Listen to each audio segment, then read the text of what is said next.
It's Another Side of Midnight with Lionel. Now, to the Bernard McGurk Studios, here's Lionel.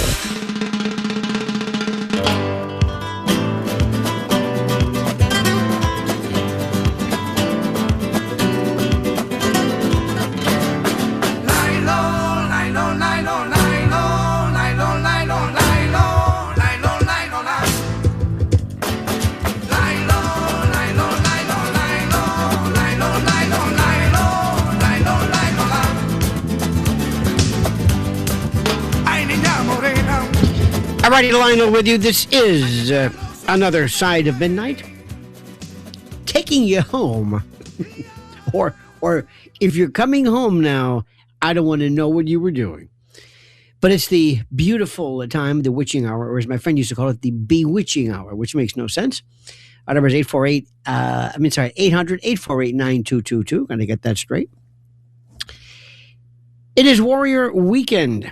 And coming up at the 20 plus or so time frame, we'll be having my beloved Lynn Shaw to bring you the latest regarding a subject which, sad to say, is too often forgotten, if not ignored altogether. But I want to talk to you about something just for a moment now, which I find so interesting. And I ran into somebody the other day I said, "What are you doing? It's a young person." He says, "I'm into broadcasting." I said, "Broadcasting? Wow. Is that a major?" I had no idea.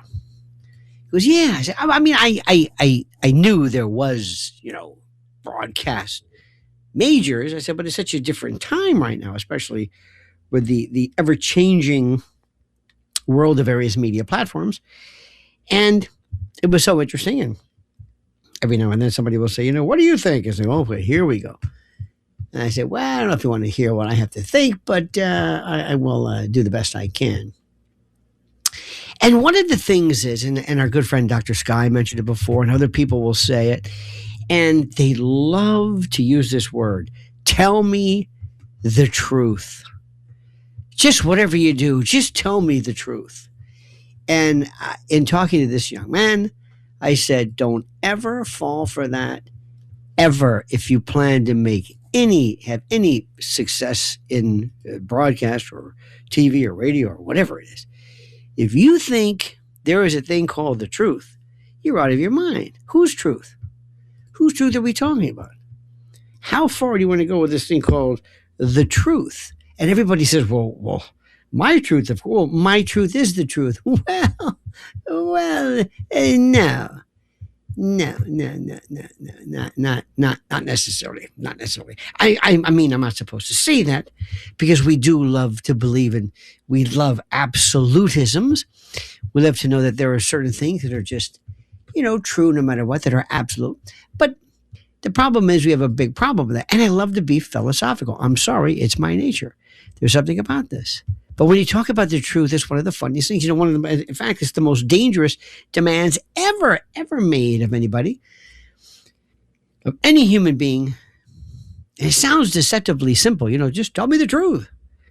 Dangerous. It's dangerous, not because truth itself is harmful, but because we rarely stop to ask what we even mean by it. What do we mean by the truth? What is it? What is the truth? Is it, I guess you could look at it and you could ask yourself, is it faithful? A description of reality? Is it merely an honest recollection? Is it, correspondence or some kind of connection between a statement and some objective test? Or is it something more elusive, something that's, filtered through memory, emotion, language, perspective? I mean, being a lawyer, former prosecutor, is still dealing with this idea of the truth. It baffles me. The law distinguishes between, of course, a lie and a mistake. A lie has been defined as a misrepresentation of fact with the intent to deceive. A witness may be wrong without being dishonest, and philosophy makes the distinction, I guess, it depends on how you look at it, more difficult.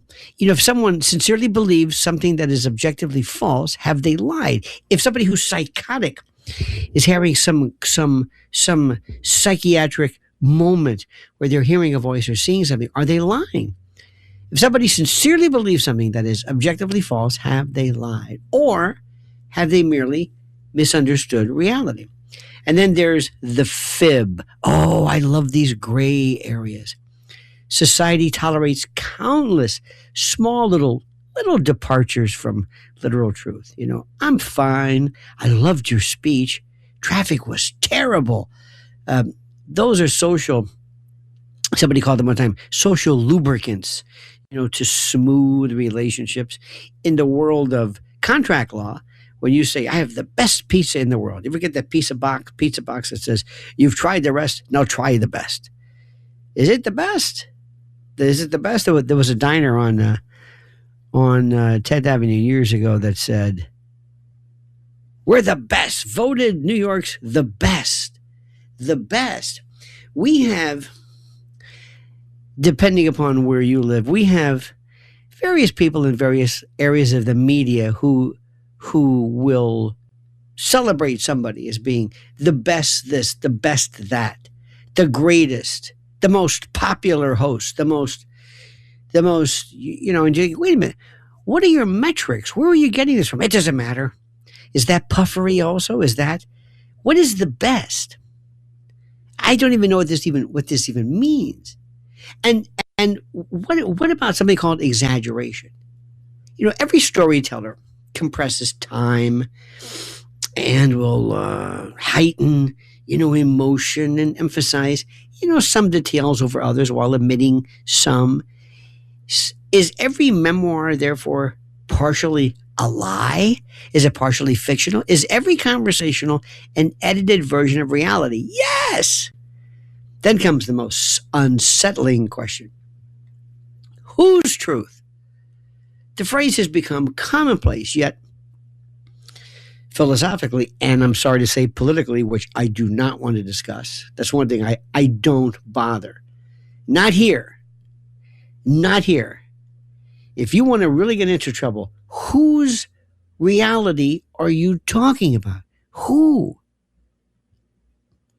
I mean, if you want to, believe me, you're better off talking about religion, about the existence of God or whether things make sense. Trust me on this one.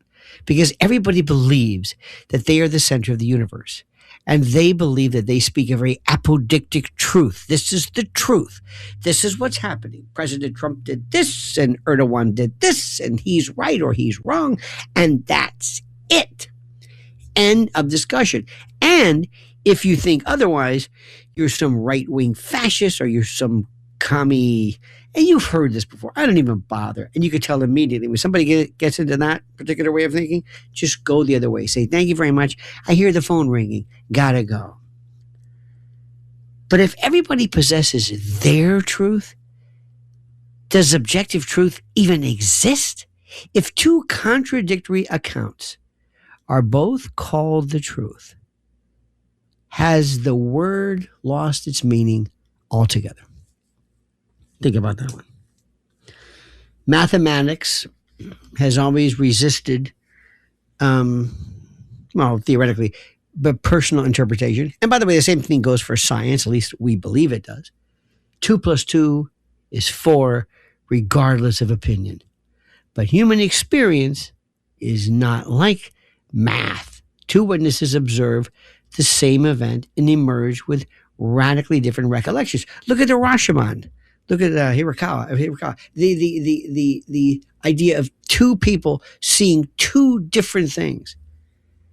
Counselors, marriage counselors. Can you imagine being a marriage counselor? Dear God, this got to be the most dangerous. That is per se.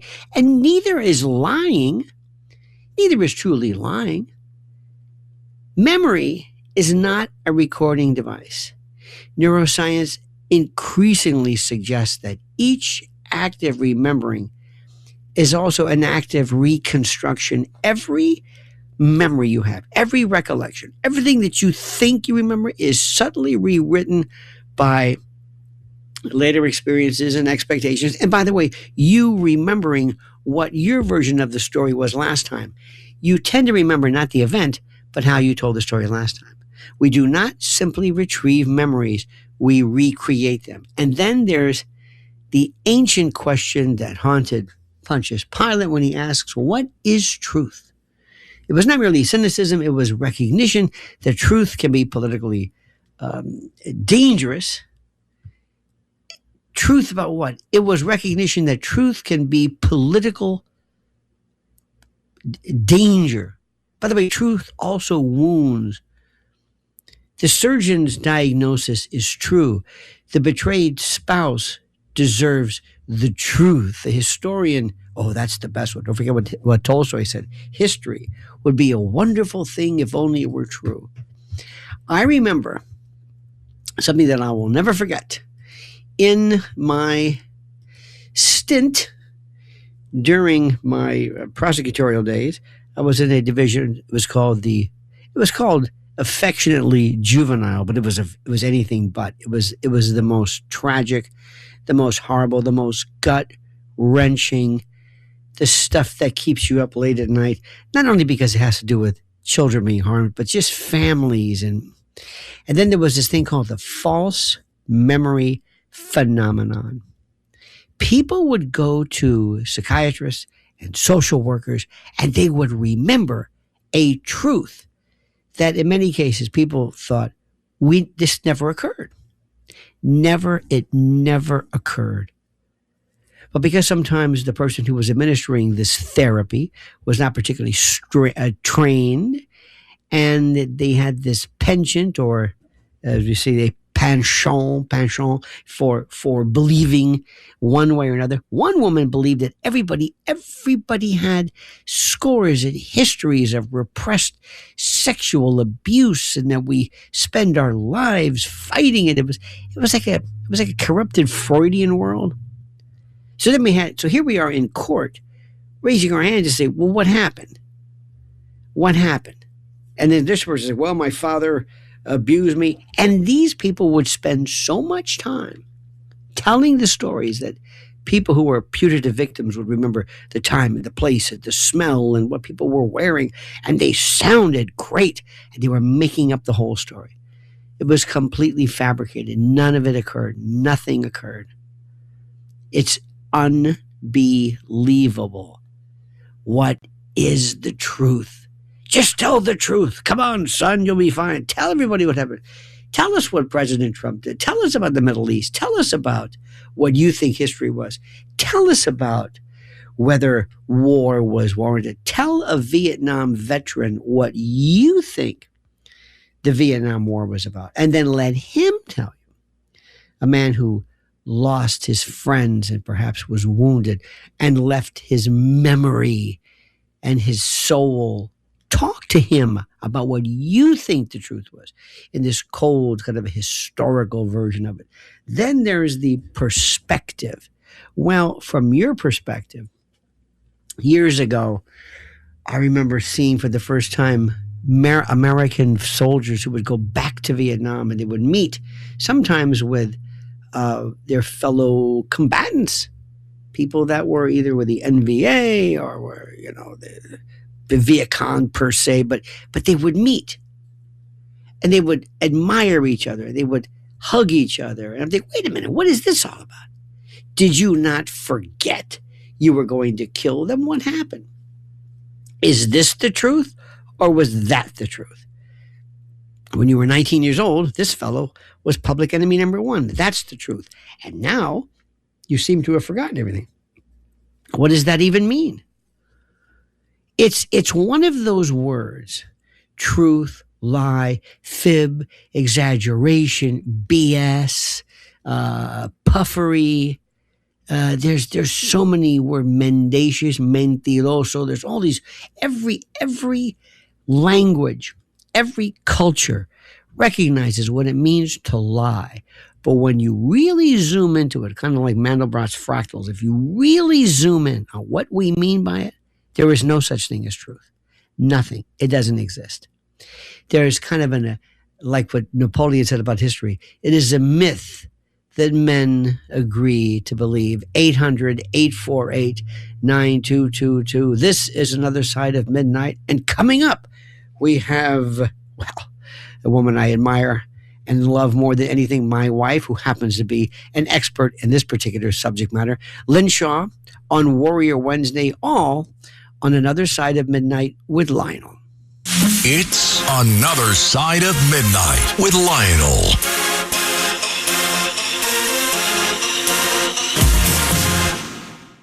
The Other Side of Midnight with Lionel. Entertaining and informative. On the Red Apple Podcast Network.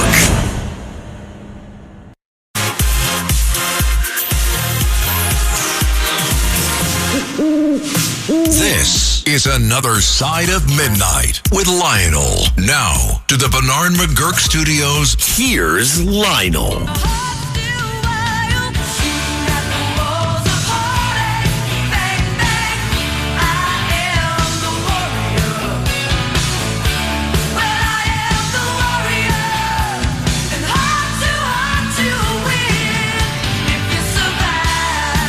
Alrighty, Lionel with you. This is Another Side of Midnight, 800-848-9222. Now, every week, this is, I think, the most important thing that I certainly talk about here, and that is what's happening regarding our children about the digital predation and the like, with our guest Lynn Shaw, my beloved, my wife, from lynswarriors.org, Lynn's Warriors on on YouTube, and Lynn's_Warriors on X. Tonight's subject, HHS, Health and Human Services, almost oxymoronic.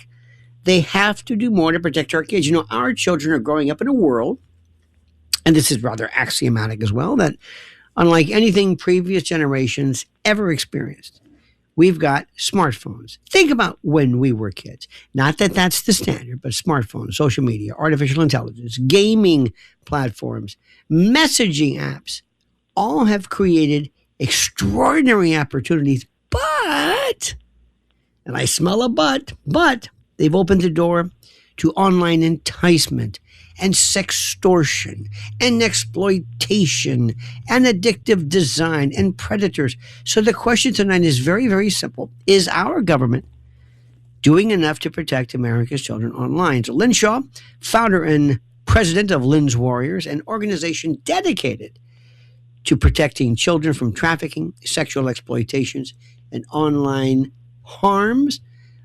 She says the Department of HHS must treat online safety as a national public priority, and she joins us now. My beloved Lynn Shaw, welcome, darling, to Another Side of Midnight on Warrior Weekend, excuse me.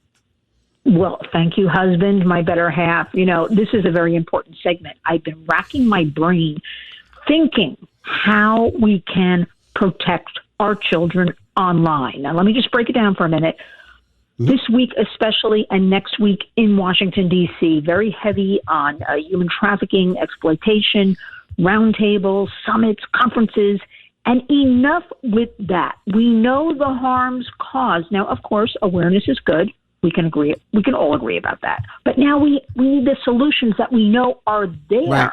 And that people have, and to enact them. So I think that let's talk truth, right? Because we always want the truth out there. And we think, and with all due respect, that Senator Kennedy should stop doing these shirtless push-ups and catching snakes on patios. This is me saying this, talking about red food. You mean Bobby Kennedy? You mean Secretary? You mean Bobby Kennedy? Not yes, Senator. Right. No, I said Secretary Kennedy is what I said. Okay. Senator. I'm sorry. My bad. HHS. Yes, you are. Secretary Kennedy, running HHS now. Talking about red food dyes, I think that's very important. The benefits of beef tallow, I'll leave that for a minute. And he's putting all of this on social media for the world to see. I frankly think this is very embarrassing.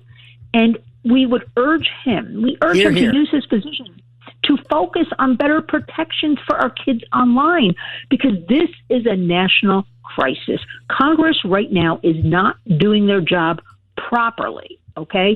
We do have a chance coming up with the Senate, with Chairman of the Commerce, Science, and Transportation Committee, that would be Senator Ted Cruz, along with Ranking Member Senator Maria Cantwell. We believe we have what's called a markup happening on July 29th, right around the corner, to mark up the horrific Kids Act put out there by the House. But the Senate, now, they have a chance to restore our KOSA, Kids Online Safety Act, Senate version, 1748, bipartisan, by the way, Senator Moshe Blackburn, Senator Richard Blumenthal, to restore the protections which were stripped out when the bill went to the House. They just took it all out. Duty of care, three little words that mean everything. Means big tech has a responsibility with their product to reasonably have a duty of care when they're putting out a product.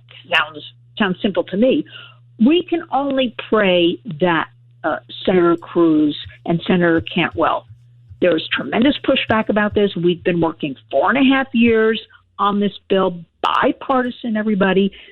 If they don't change this, the next step, it goes to President Trump's desk for signing into law. If they have something they're putting out there called the Kids Act, okay, which is a group of child safety bills all lumped into one, which people will say, hey, we're doing something. Kids Act sounds great. Protections for kids. Sounds great, I am here to say I call it toilet paper. It is worth nothing. We need our Kids Online Safety Act, Senate version 1748. So I've been racking my brain thinking, what can we do now? We've got to have, plan B.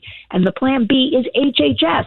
Why I have, sources that tell me there are a lot of people working there, a lot of people with important titles, but they don't know what they're doing. They don't have job descriptions as far as what they should do on a daily basis. This is criminal in my opinion. I mean, the threat to our children has evolved faster than our response, right? You always tell me the law lags behind technology. Well, so does, policy and legislation. But children, again, are facing such an online enticement and predators and sextortion and exploitation and addictive technology put out there from these big tech companies making trillions of dollars. And now we have to deal with this AI-generated abuse. And look, we have reports, advisories, websites, but parents need a coordinated national response. And this is why I want HHS to move in and take this under their reins and start doing something. The government cannot move at the speed of paperwork while technology, is at the speed of light. So HHS, in my opinion, could be a leader here as Congress is moving too slow. Kids are dying, that is the truth, from sextortion, eating disorders. TikTok is putting out, those challenges with subway surfing, eating the Tide Pods, stealing Kia cars. But HHS could create a national movement. We're talking to Lynn Shaw from Lynn's Warriors, lynswarriors.org, on YouTube at Lynn's Warriors, and on X at Lynn's_Warriors. Now, I mentioned before in my opening introduction, my proem, my prolegomenon, that regarding the word truth. Well, here's a truth that nobody wants to discuss.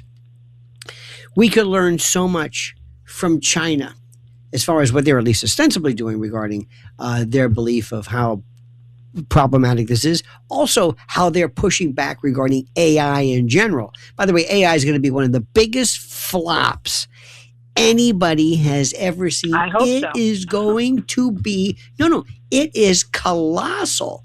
And a lot of the people are wondering, a lot of the folks who are involved in AI, the Altmans and others, people from Anthropic and others are now worrying about their own personal safety. And by the way, we never advocate violence of anybody for any reason whatsoever. But they're also thinking that one of the things is that same mentality that allegedly propelled the likes of Luigi Mangione might be pushing some other lunatic somewhere who looks at AI as dangerous, which more and more people are doing. Have you picked up on that as well? Yeah, I agree. Just today, there was released from China that they are going to control their AI chatbots, the artificial intelligence. We talk a lot about that at the Warriors. These chatbots, these machines that, kids are creating, especially for free online, okay? And the chatbot can be their little friend. But remember, it's a machine. I always say that because people say friend, right? That's like a commonly used term. Chatbot can be your friend. That's what big tech pushes. And I remind everybody, these are machines. They don't have emotions, okay? They are not human. But you can create this with the artificial intelligence in any kind of likeness you want. You can start programming them with the kind of language you want. A team can have a chatbot that tells it everything it wants to hear. You're brilliant, you're beautiful, you're handsome, you're the smartest, and that's their new friend. further isolation. And we know we have a very well-documented youth mental health crisis, which is another reason HHS should take this under their wing, because this is a public health issue. We have studies about this, mental health, okay? So China is saying, you know what, we don't want our kids especially. We're going to now, put our foot down to these AI chatbots. So China is actually doing a much better job. They limit their children to 40 minutes a day. The content is educational. It could be science. It can be math. It can be about their country, nature, all these things, and then it shuts down. Okay? I'm sorry. We got to draw the line in the sand now and do something in America. We are lagging behind. Our children are being harmed. Our families are being harmed. We need something similar to this. Right. But there is tremendous pushback. Listen, over 80%, I think it's 82%. Remember, numbers are always higher. This is what's reported of the American public do not want artificial intelligence. And you are absolutely correct. I don't even want to manifest it or put it out there. Somebody is going to go berserk about this. And something's going to happen, because this cannot sustain what is going on. And that's why it's so important for the public, to help us, or to understand helping us means in your own home, with your own child, right? Your own family member. That's all we're asking, because this is a national child safety and public health issue, really crime against kids.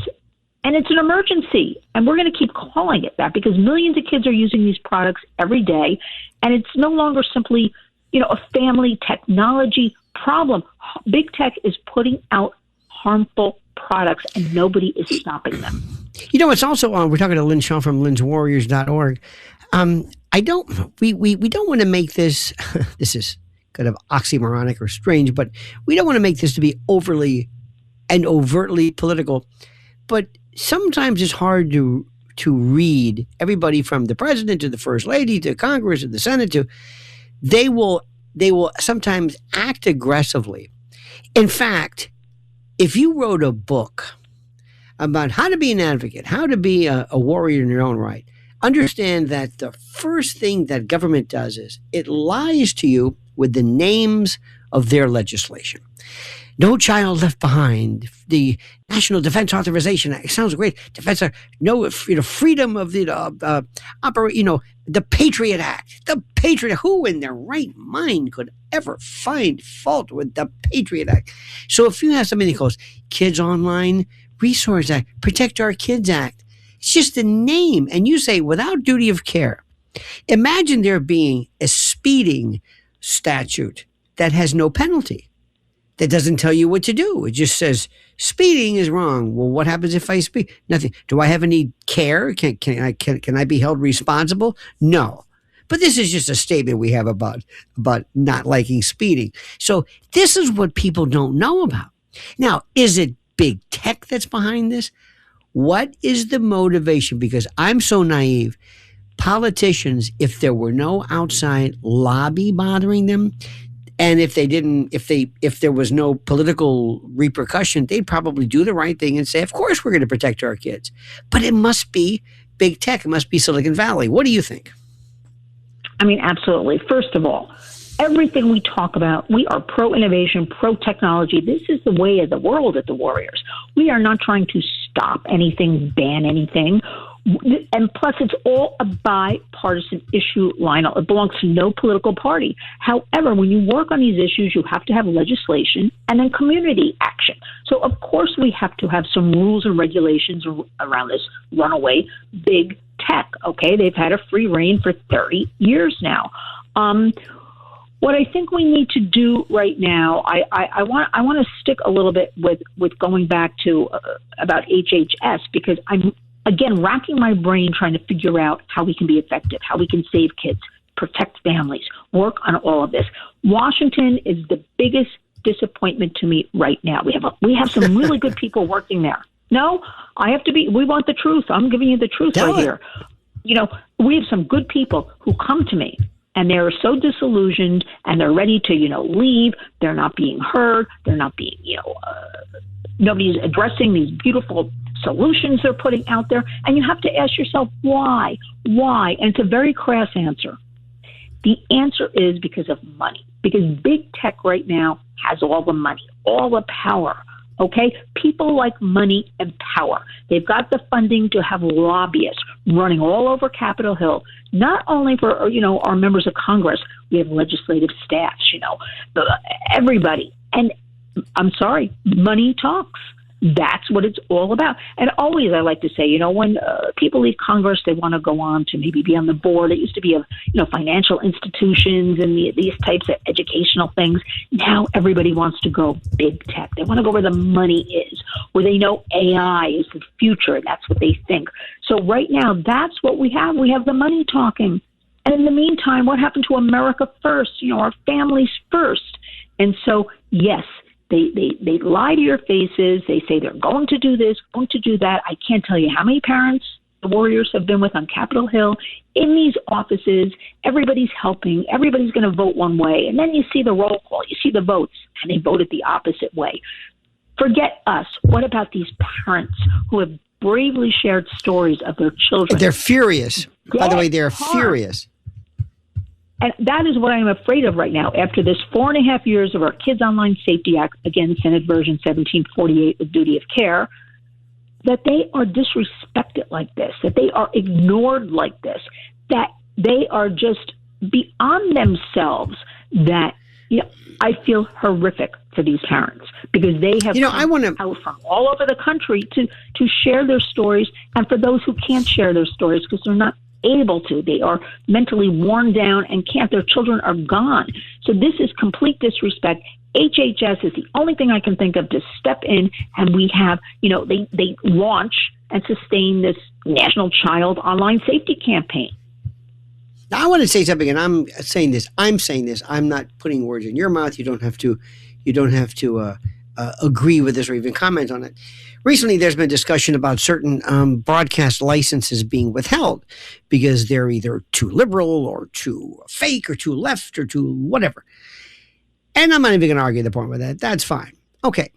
So people will get bent out of shape. It's like, this is the president. The president will give a speech and somebody will bail out. ABC or CBS will halfway through the speech, you dump out of it or not cover it. And okay, something wrong with it. Fine. If that makes somebody upset, and I'm not saying it shouldn't, but if that makes somebody upset, then why doesn't the fact that we have kids who are being destroyed by virtue of this lunacy, why doesn't that do anything? That's the part. People will demand that, ABC, whoever it is, that they will suffer sanctions and perhaps maybe losing their license. But TikTok or WhatsApp, whoever it is, suffers absolutely nothing. And not from, and in fact, put it this way. What if some of these, who knows? What if some of these bots professed a liberal ideology or right wing? Maybe they would care then. We have such this schizoid attitude in this country about what really matters. This is not a political opinion. This is something saying, hey, listen, your parents don't love you. I'll show you how to kill yourself, and I'll even help you write the note. Hey, do you have any sharp objects? Where do your parents keep the knives? Do you have any matches around? This is what kids are being told. Nobody's aware of this. But if ABC bails out on a movie, well, that's the end of the world. I don't understand the disconnect as to reality. You know what? Neither do I. It is something I don't like to even say because we have the rallying cry. We are there. We've got the proven whistleblowers. We've got the harms to children. We've got all kinds of studies and doctors. We've got parents. We've got the kids themselves. I just told you over 80% of Americans don't want AI, right? And yet falls on deaf ears. And again, I can only say it's because of all the money people are making. Now, this being said, and I'm tired of the argument I hear, well, it's a dark subject. People don't want to talk about kids. Oh, yeah. Right. I'm sorry. I wish 1% that pay attention to the World Cup would pay attention to our American kids, because I always remind everybody, these are our future adults. These are our future leaders. Where are we going to be in 5, 10, 15 years when we have this demographic? The children are now grown up. And look what we've created. Look what we've just handed. look what we have allowed. It is disrespectful and horrific. And I want to go back on something. We talk about politics, again, because we do need legislation. This really is an issue of morality as well. I'm not the morality police. I don't want to be that, okay? But think about this. We're allowing the abuse of our children, and we're looking the other way. And if our leaders, highest in the government, okay, are manipulating, lying, misleading, this is a horrific thing. So I really think, we need to pull in, parents need clear and practical information and all about emerging threats. And sure, we have a little bit in the media coming out, but we need on a daily basis. We need PSAs. We need HHS to support all of this. And they should do the independent research and develop age-appropriate technology guidance, because we're always hearing from different groups and organizations we can't afford the research. Okay, well, our government should be doing more research about all this. And also, you must bring parents and survivors, lots of doctors, everybody to the table. Parents are being left out of the equation to be at the table, and they are doing the work. So when we have policy, we want our parents at that table. And you know what? The Surgeon General, okay, right now we have a Surgeon General who's not really Who is it? What do you call that? She's nominated, but she's not really there. Nobody has seen her around the office, so to speak. But that's a wonderful national. Who is it? Dr. Nicole Sapphire. She's been on Fox News. Where has she been? What is she on a?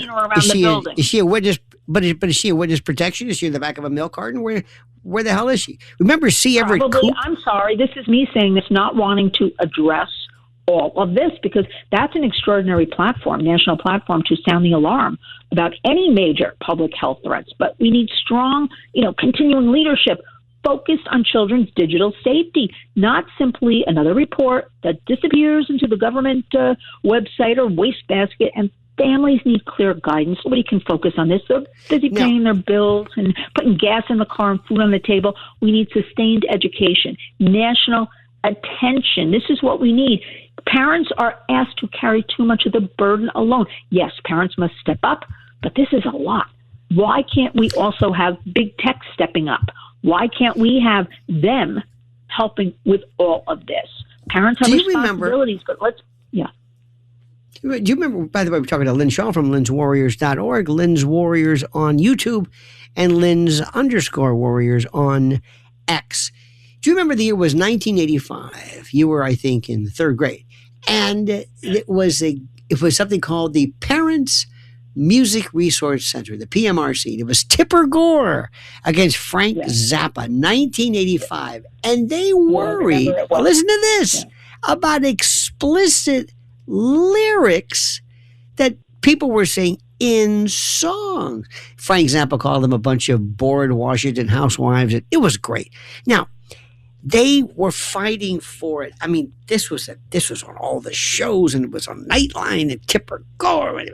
Now, that was, let me say this again, song lyrics, where they may use a dirty word, or they may perhaps suggest some kind of a gender, not even gender, a sexual fluidity or something. Okay, fine. That was to me, in my opinion, one of the most stupid things ever. But anyway, doesn't matter. This is when we cared about kids. Now, let's jump to now. We don't have somebody merely saying something that's sexually perhaps inappropriate. We're talking about messaging to kids saying, kill yourself. Let me say this again. Let me make sure the audience understands this. Kill yourself. And I will show you how. I'm going to say this again. I will show you how to write. I'll show you the best way to do it that doesn't leave a mark. And I'm not kidding. And kids are doing where's it. Tipper Gore? Tells us youth mental health, and kids are doing it.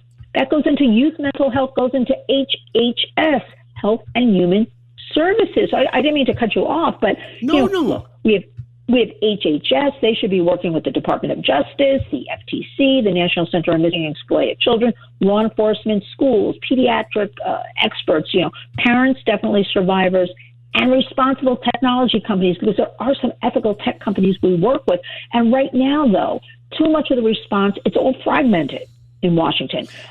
Predators exploit gaps. It's very simple. And these government agencies, again, because they all tell me, in Washington. We don't know what that one's doing. We don't know what this one's doing. Why can't they all come together and not operate in these silos? While kids are just allowed to, be in all these devices and move across platforms. It's like opening the front door, I like to say, welcoming the world in.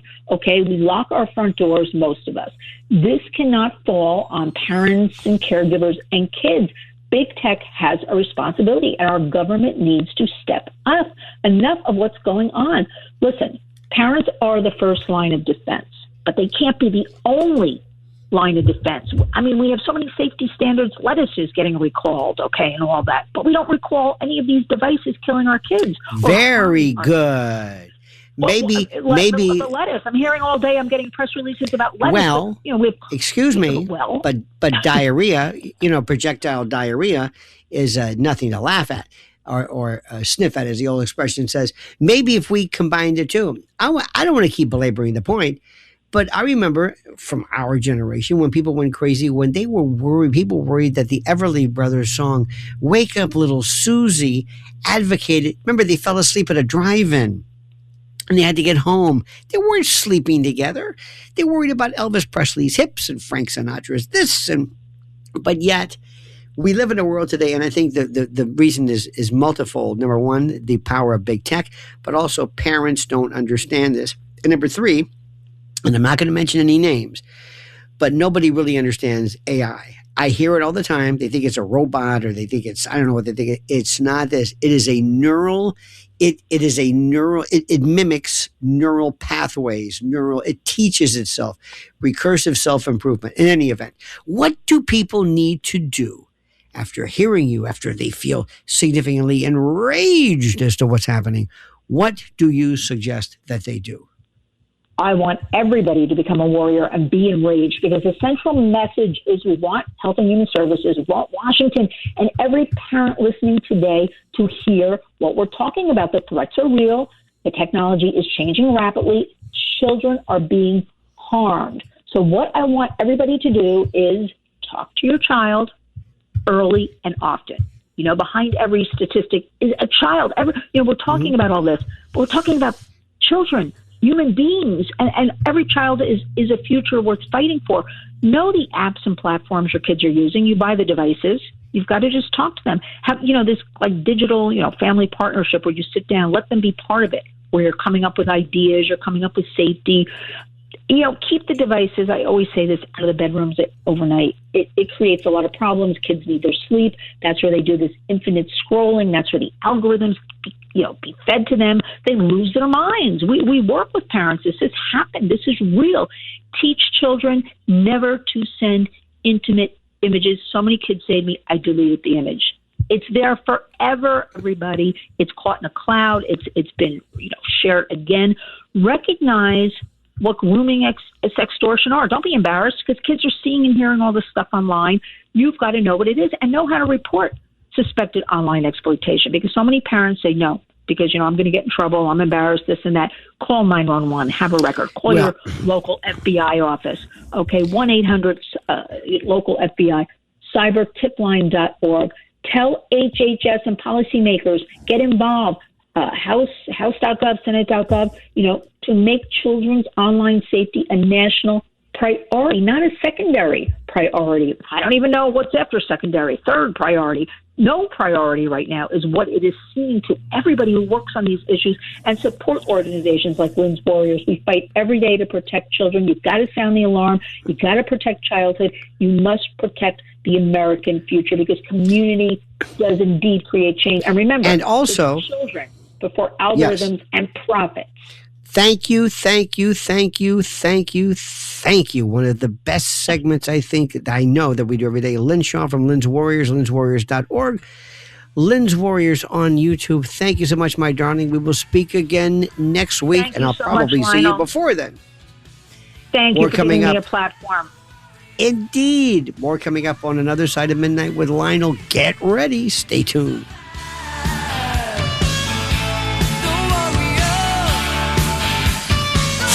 All night long, this is Another Side of Midnight with Lionel.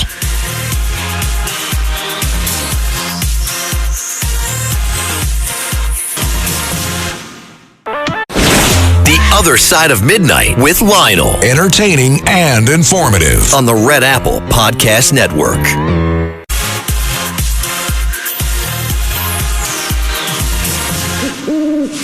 This is Another Side of Midnight with Lionel. Now, to the Bernard McGurk Studios, Here's Lionel.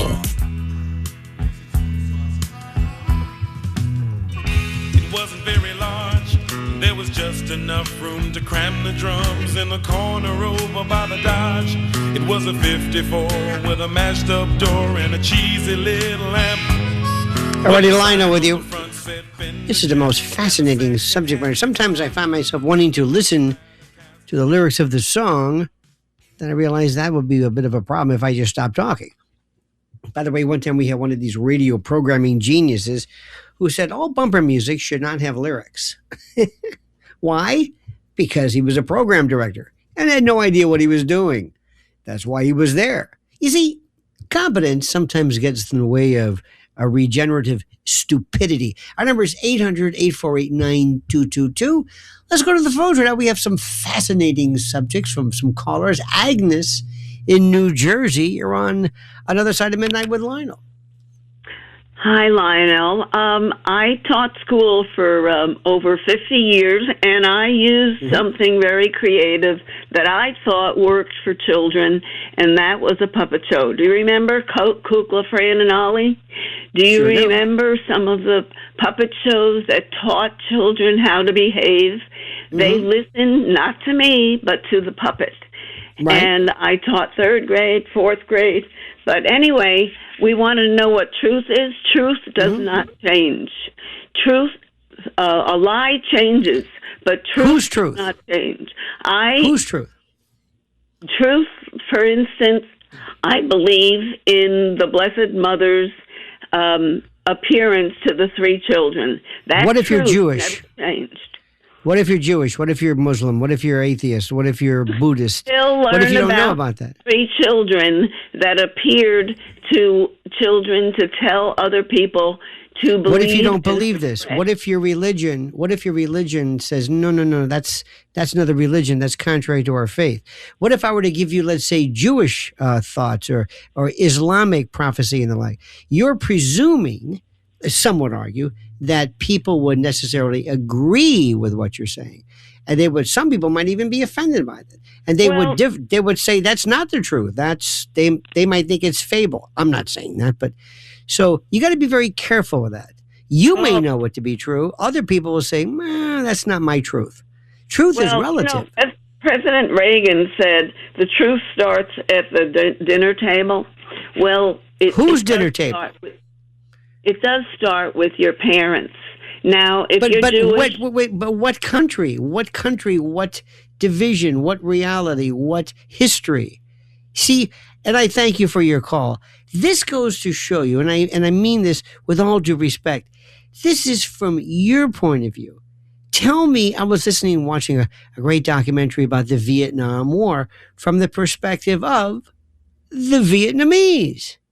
And their version of the truth was exactly different from ours. Who's telling the truth? See, that's she's a wonderful lady, and God bless her for her work with children. That's the kind of thinking that absolutely, we used to be told that Russia, they were the evil empire. Russians themselves were dastards, with a D as in dog, like in dastardly. They hated us. They wanted to destroy us. Everybody in the Kremlin, even the Russians themselves, they were communists who wanted to steal our freedom, and they hate our freedom. How do you think they felt about that? Was that true? I don't know if it was true. It was a propaganda. Well, what about what they were told? You see what happens? In their minds, they said, I better believe that's the truth. Of course that's the truth. Because those people are right, those people are wrong. What do you think the Japanese thought about the truth after the dropping of the bomb? Well, it's their fault. You started the war. Is that it? Are they going to say, oh, you know what? You're right. I understand your truth. We'll talk about that. And also questions about healing and miracles and happenstance. Get ready, my friends. We're going to think till it hurts this evening on Another Side of Midnight with me, Lionel. Stay tuned.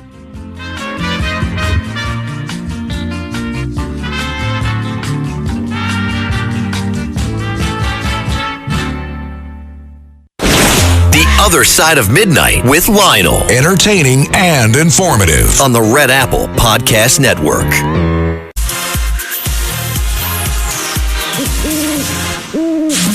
It's Another Side of Midnight with Lionel. Now, to the Bernard McGurk Studios, Here's Lionel.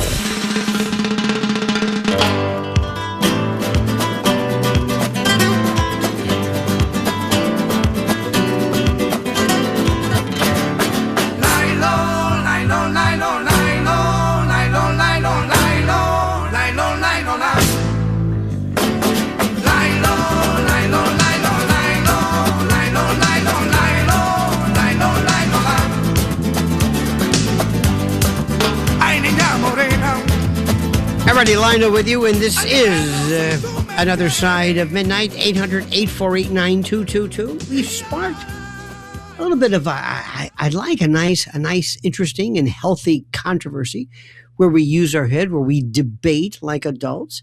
This is kind of like a law school class. This is a bit of the, dare I say, the Socratic method. You say something, I challenge you, I say, well, what about this? What about that?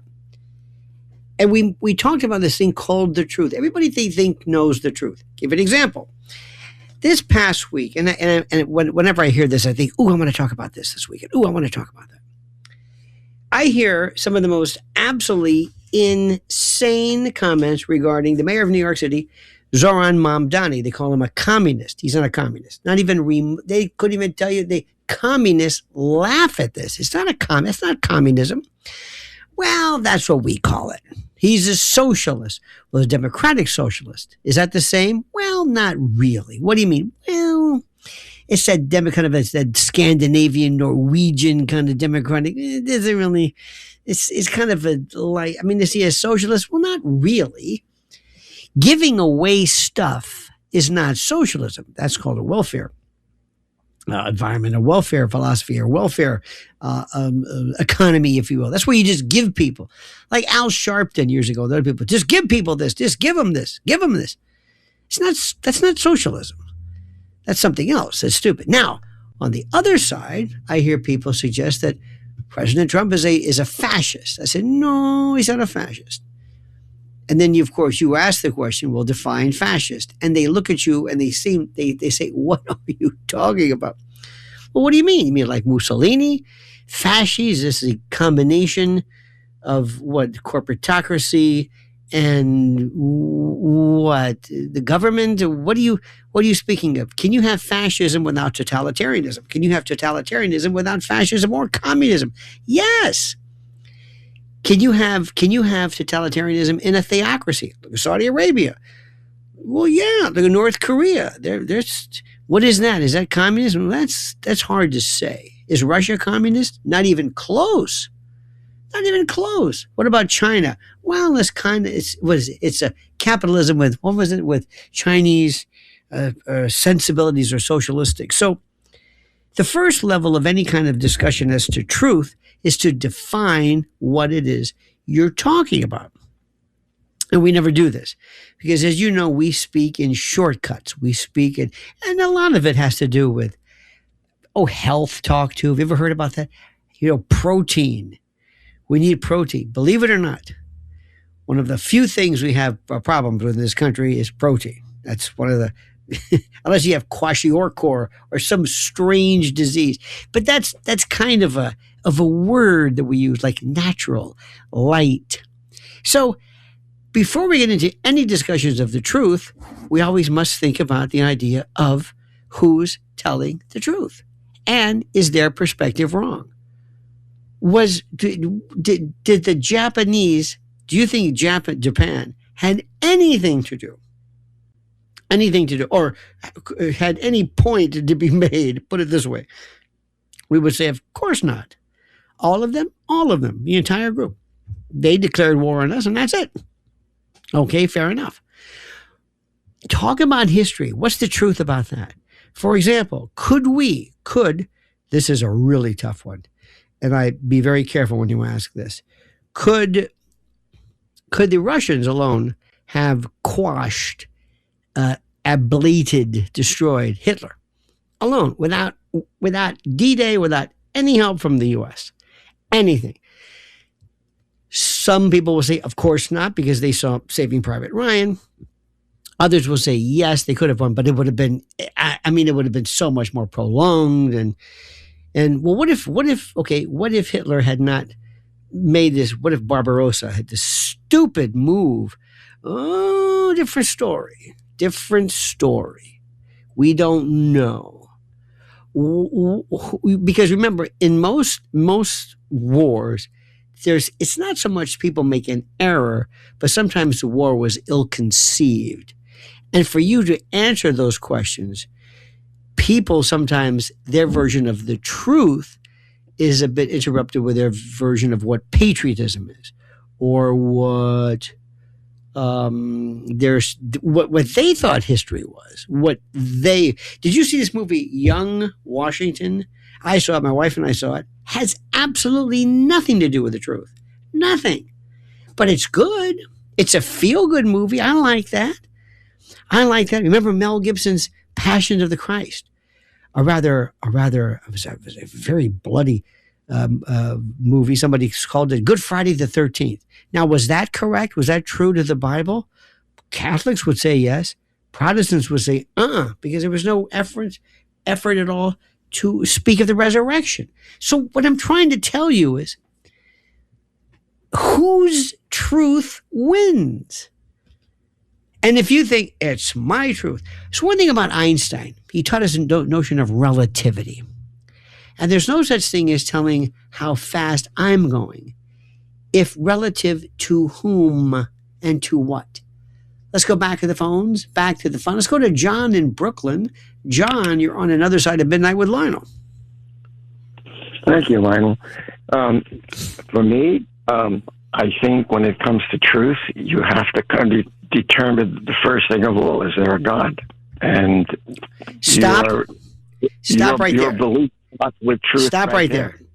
Stop right there. That's where I stop. Stop right there. There are some cases that have absolutely nothing to do with whether there's a God. Absolutely nothing. A political case, a score, who won the game, who lost, why do you think the Republicans lost the election? And what about this? And what about this passage? Or no. Morality questions, you might say, yeah, sure.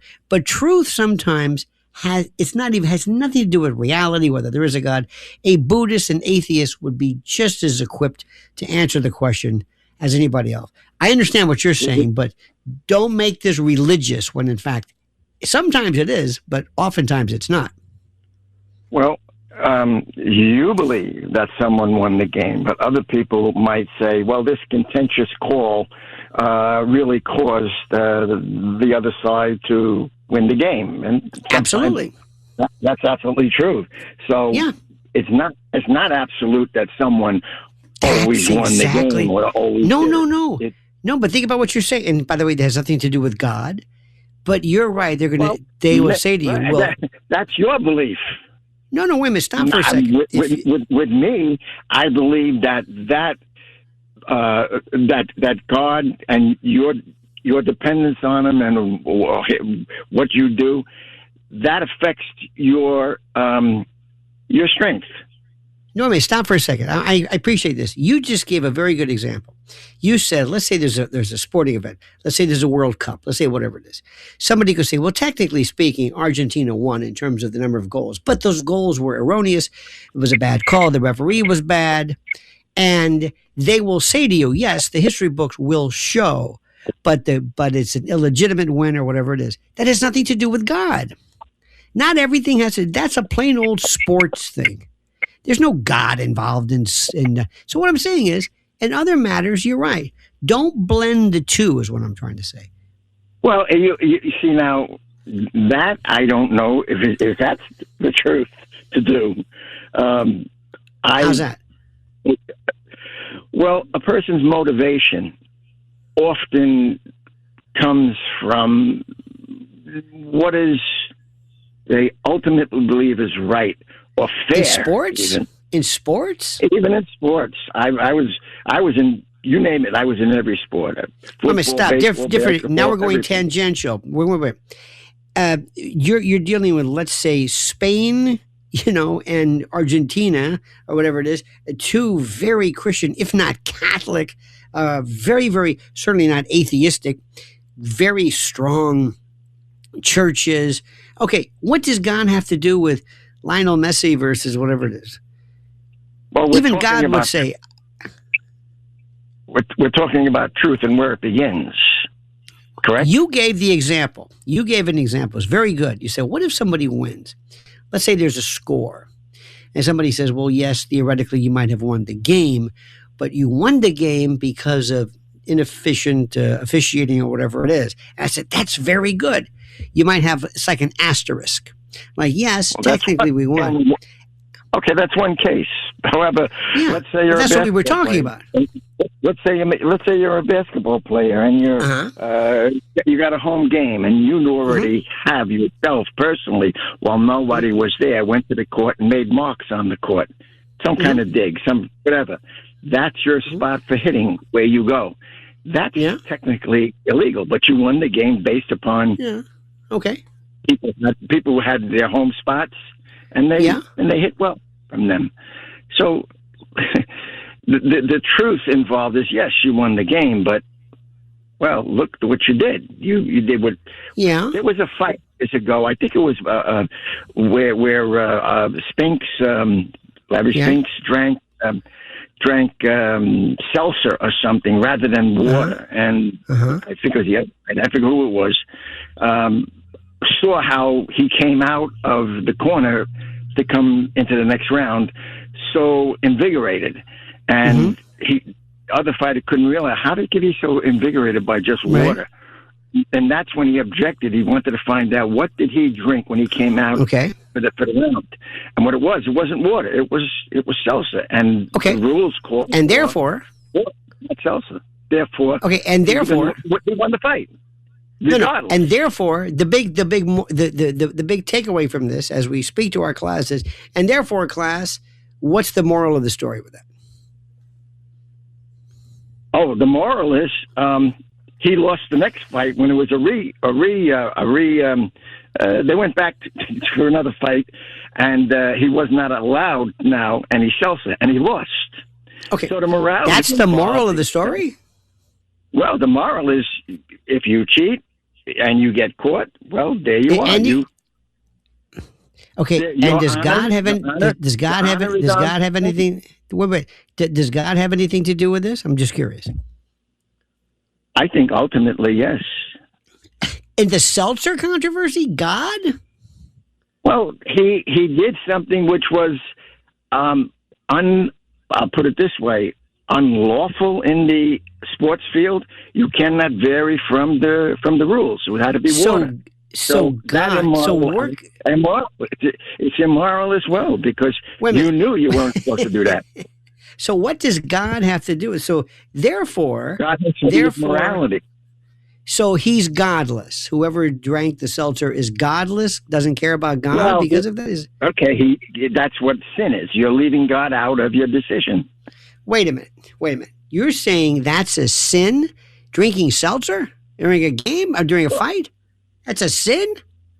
It was an immoral act or illegal act. It wasn't. Did Phil Negro? Wait a minute. Did Phil Negro or people who use spitballs and are they immoral? They broke the rule. Or people who scuff the ball and are they immoral?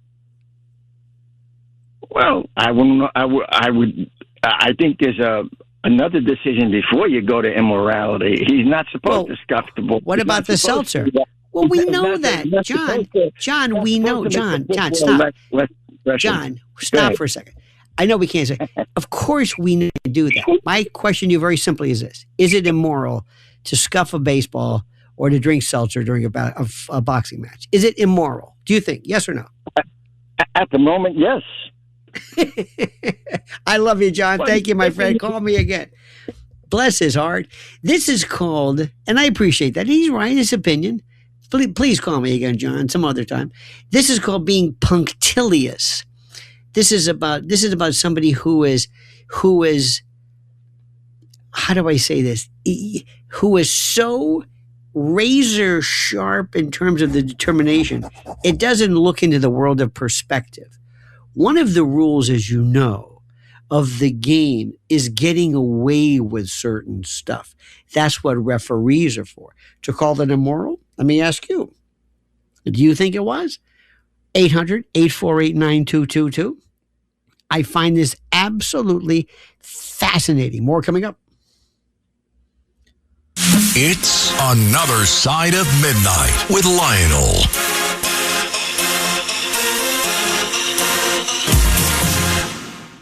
The Other Side of Midnight with Lionel. Entertaining and informative. On the Red Apple Podcast Network.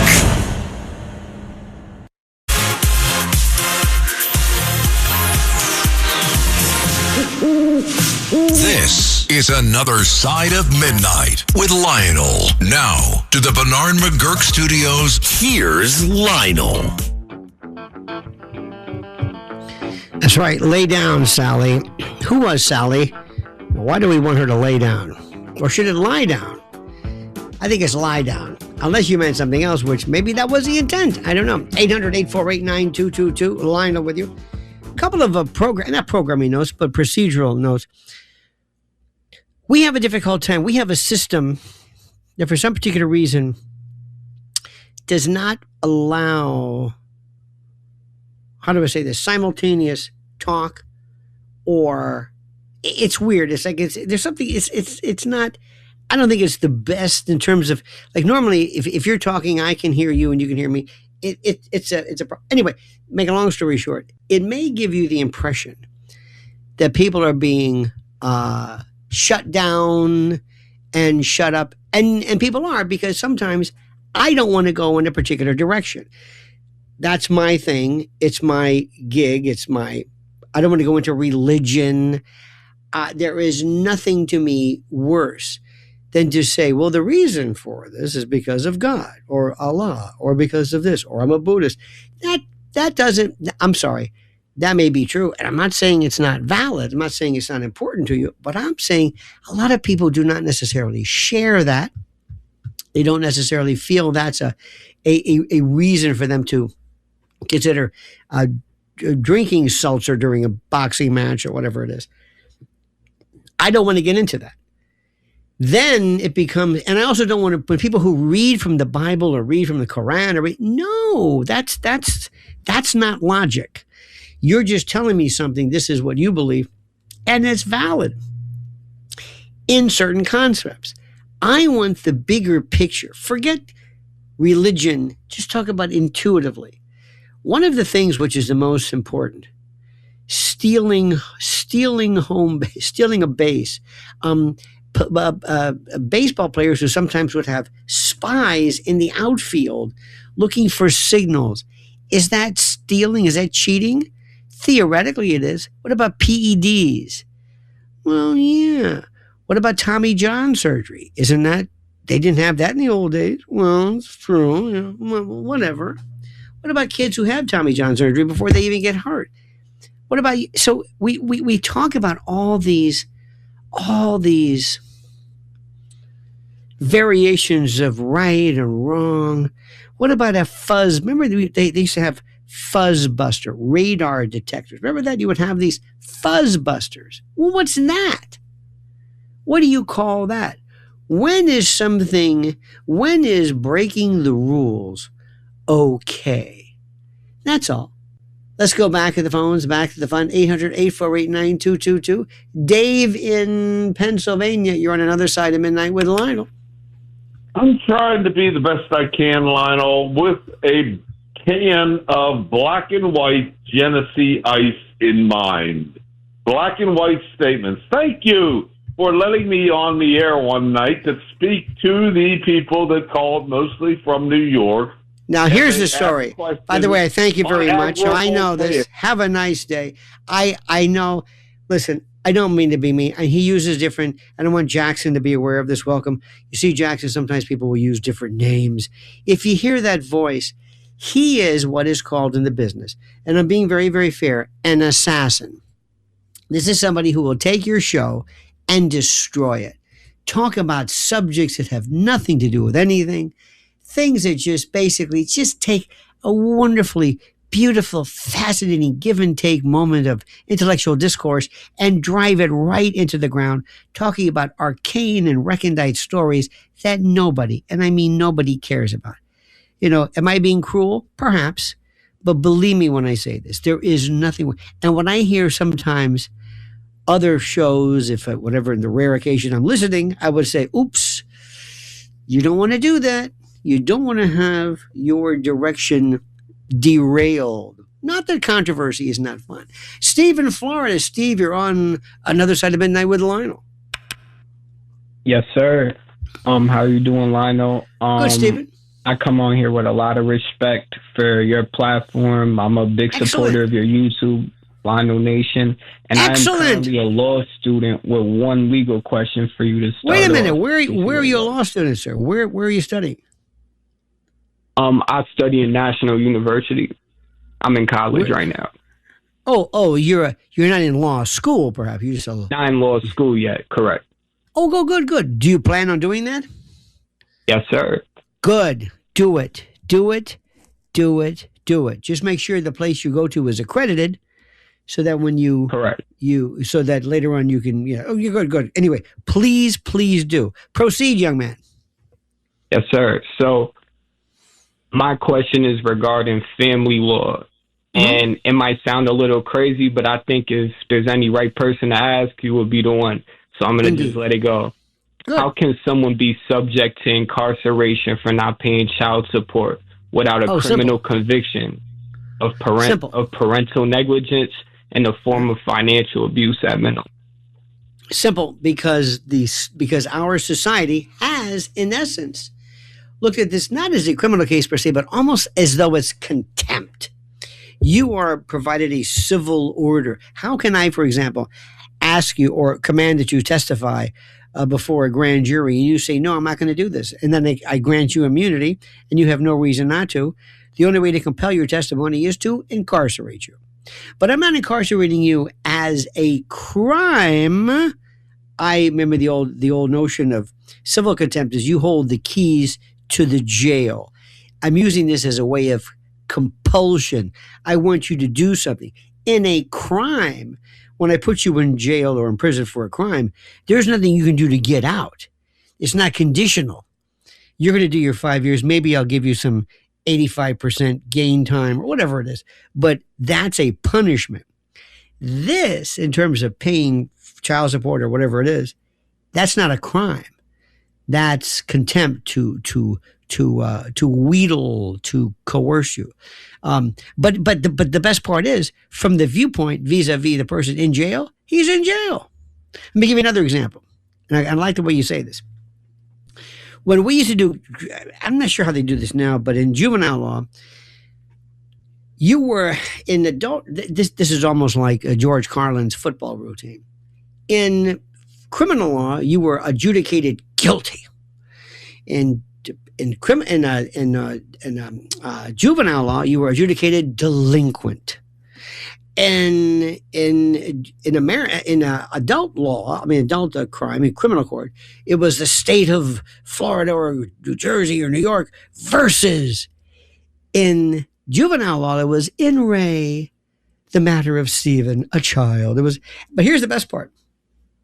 Did you know that in the juvenile cases, if you're locked up for a delinquent act, oftentimes you don't have right to bail. The Eighth Amendment doesn't apply. Why? Because I'm not locking you up for punishment. I'm locking you up as treatment. So you're inside. You go, wait a minute. What the hell's the difference? Excuse me. An adult who commits murder, he may make bond. You toilet paper a house, you don't get bond. Because I'm not holding you there it's a fiction. It's basically vis-a-vis the person who's in prison or jail. He doesn't know what the hell you're talking about. Anyway, I didn't mean to muddle the matters, but you bring up a great point. Yes, sir.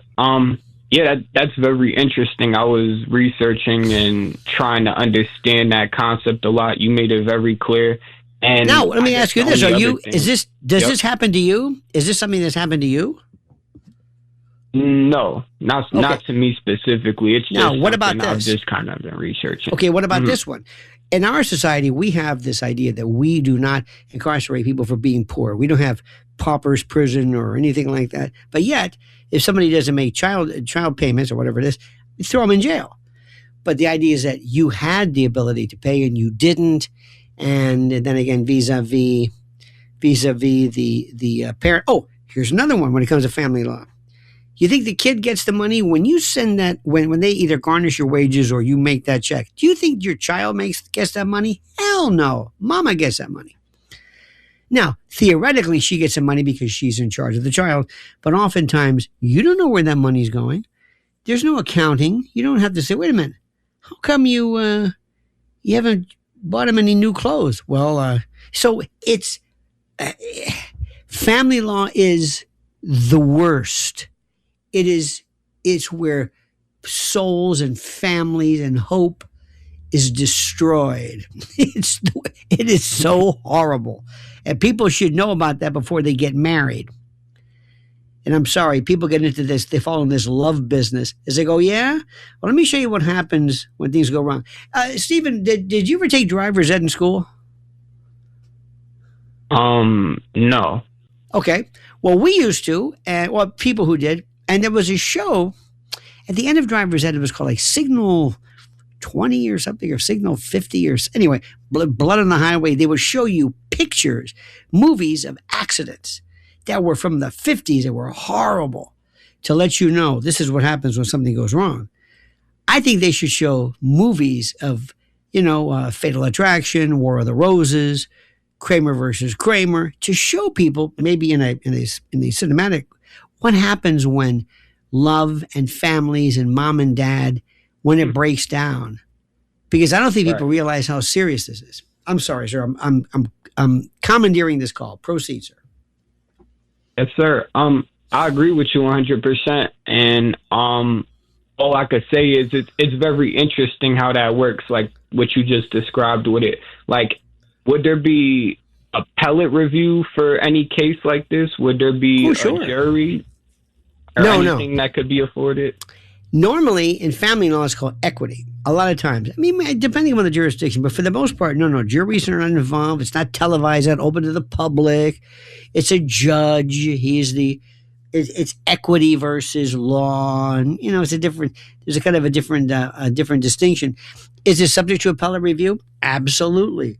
But then again, remember what the appellate courts are doing is they're looking for an abusive process or an abuse. They're looking for, let me rephrase it, reversible error. There was this case, Michigan against Tucker, that said the defendant is entitled to a fair trial, not a perfect one. So they're saying, did the judge abuse discretion? And whenever you have this thing in family law called the best interest of the child, you can forget it, because that is whatever whim, whatever, somebody thinks that is. It is horrible. Let me just tell you something. What about this? Grandparents' rights. How about that? That's a fairly new thing. It's a kind of a weird thing. The tender years doctrine.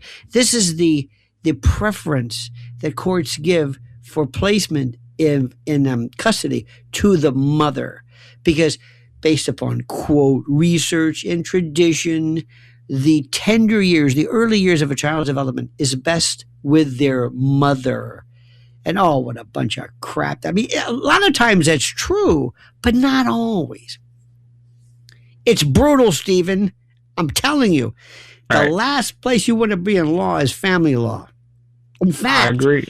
In fact, whenever people are new in Florida, where you are, whenever you become a circuit judge for the first time, where do you start off? Family law. It's like, some are very good at it. And also, the most heavily armed bailiffs, and court, by the way, bailiffs used to be defined as bus drivers with guns, but it's really scary.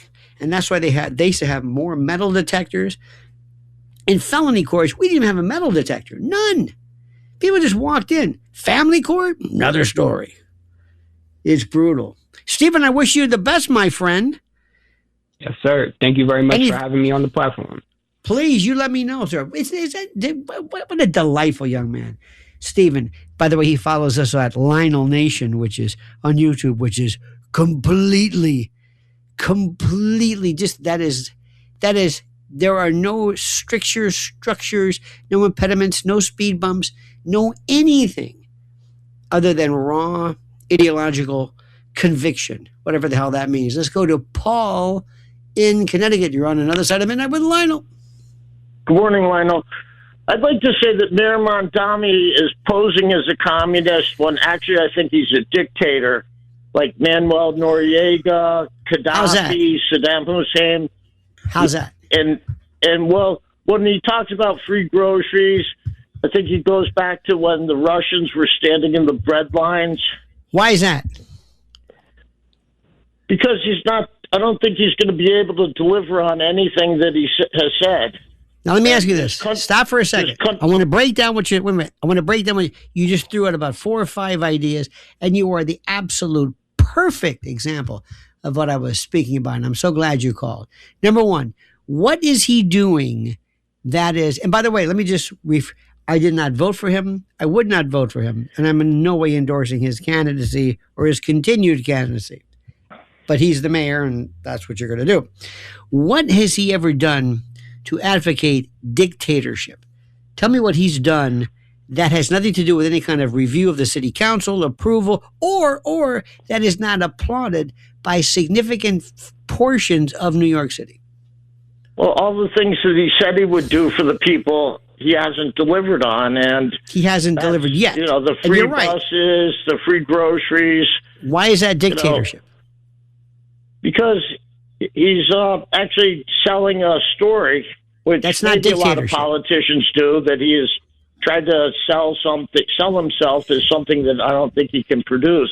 Okay, let me stop you right there. Because that's the country of origin. Wait. Stop for a second. Wait. You're all over the place. You are taking it's like you're reading bumper stickers. I'm not saying it's not right, but first of all, tell me what he has done to mimic or act as though he is a dictator. Tell me what he's done that's dictatorial. They'd say things, sell a story that he can't deliver that's not on. A dictator. That would be more of a fascist type person. No. My friend Igor was from Russia. He said they give people housing. Everybody is treated with a place to live. Paul, listen, thank you for your call. I can't, my head explodes when somebody says, listen, there are so many shows and you know where they are. You can find them all over the country, the world, internet, radio, FM, TV, whatever it is, that just love to say this. Say what you want about him. He's not a dictator. It's stupid. It is ill-conceived. It's mindless. Free buses, that's not dictatorial. That's not communist. It's dumb. It was somebody is writing a script, but that script is proving to be very, very popular. And that's what's scary. It's the electoral process that is what's frightening. It allows this. But do yourself a favor. If you went to a doctor and he used words like cancer, ulcer, pregnancy, and you're saying, wait a minute, you're a dentist. I'm here. Well, I use these terms, but those terms are wrong. Well, okay. It may not be cancer, but don't say it's cancer. Don't say fascism.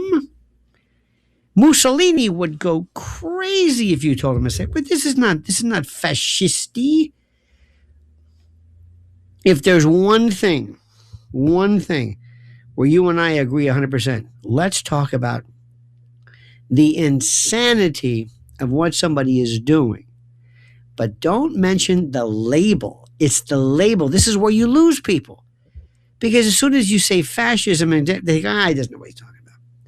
But if you ask somebody, let me ask you a question. And by the way, we can talk about this. Give you a perfect example. when he first started with this grin and the smile and all, I was like, okay, that's fine. Other people find it charming. Okay, fine. Ronald Reagan, I think, was one of the greatest performance presidents ever.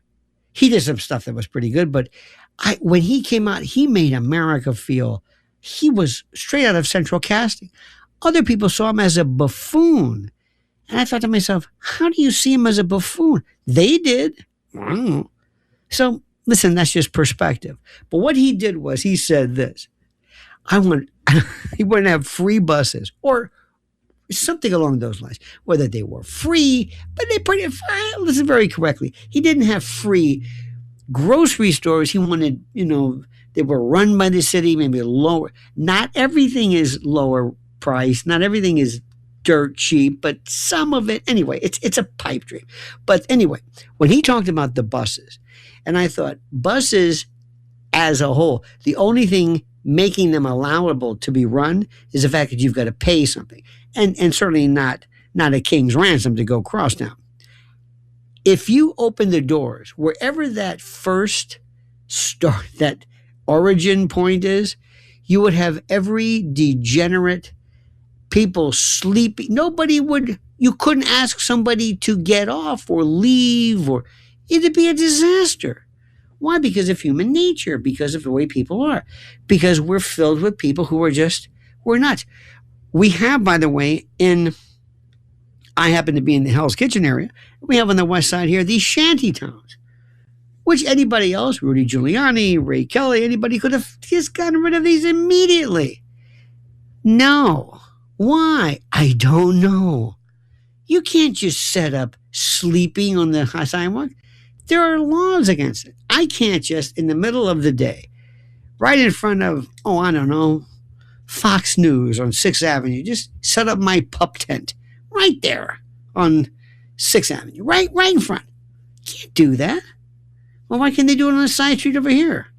Well, that's different. So listen, it's a lot of things, but just be very careful. Make your case.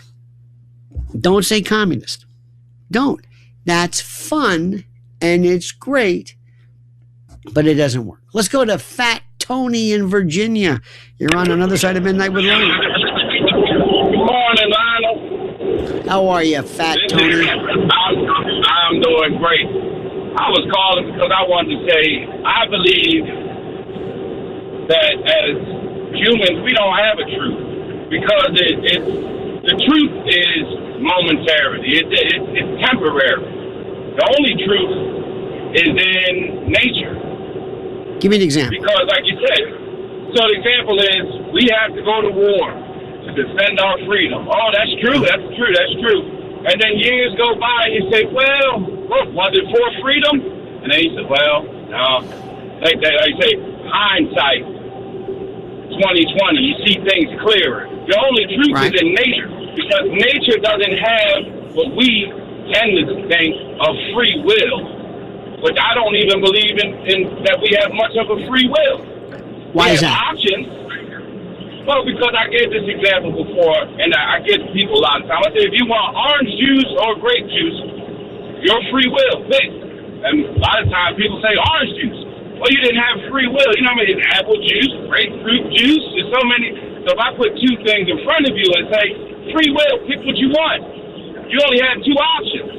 Who is responsible for involving or for interrupting free will? Is it God? Is it nature? Is it the government? Who is responsible? No, I believe that we are, I hate to say it but we're programmed. As we grow, we're limited as we grow up. Well, pink is for girls and blue is for boys. Well, we know but that's convention, that's society, that's tradition. Right. That's not necessarily a problem with free will.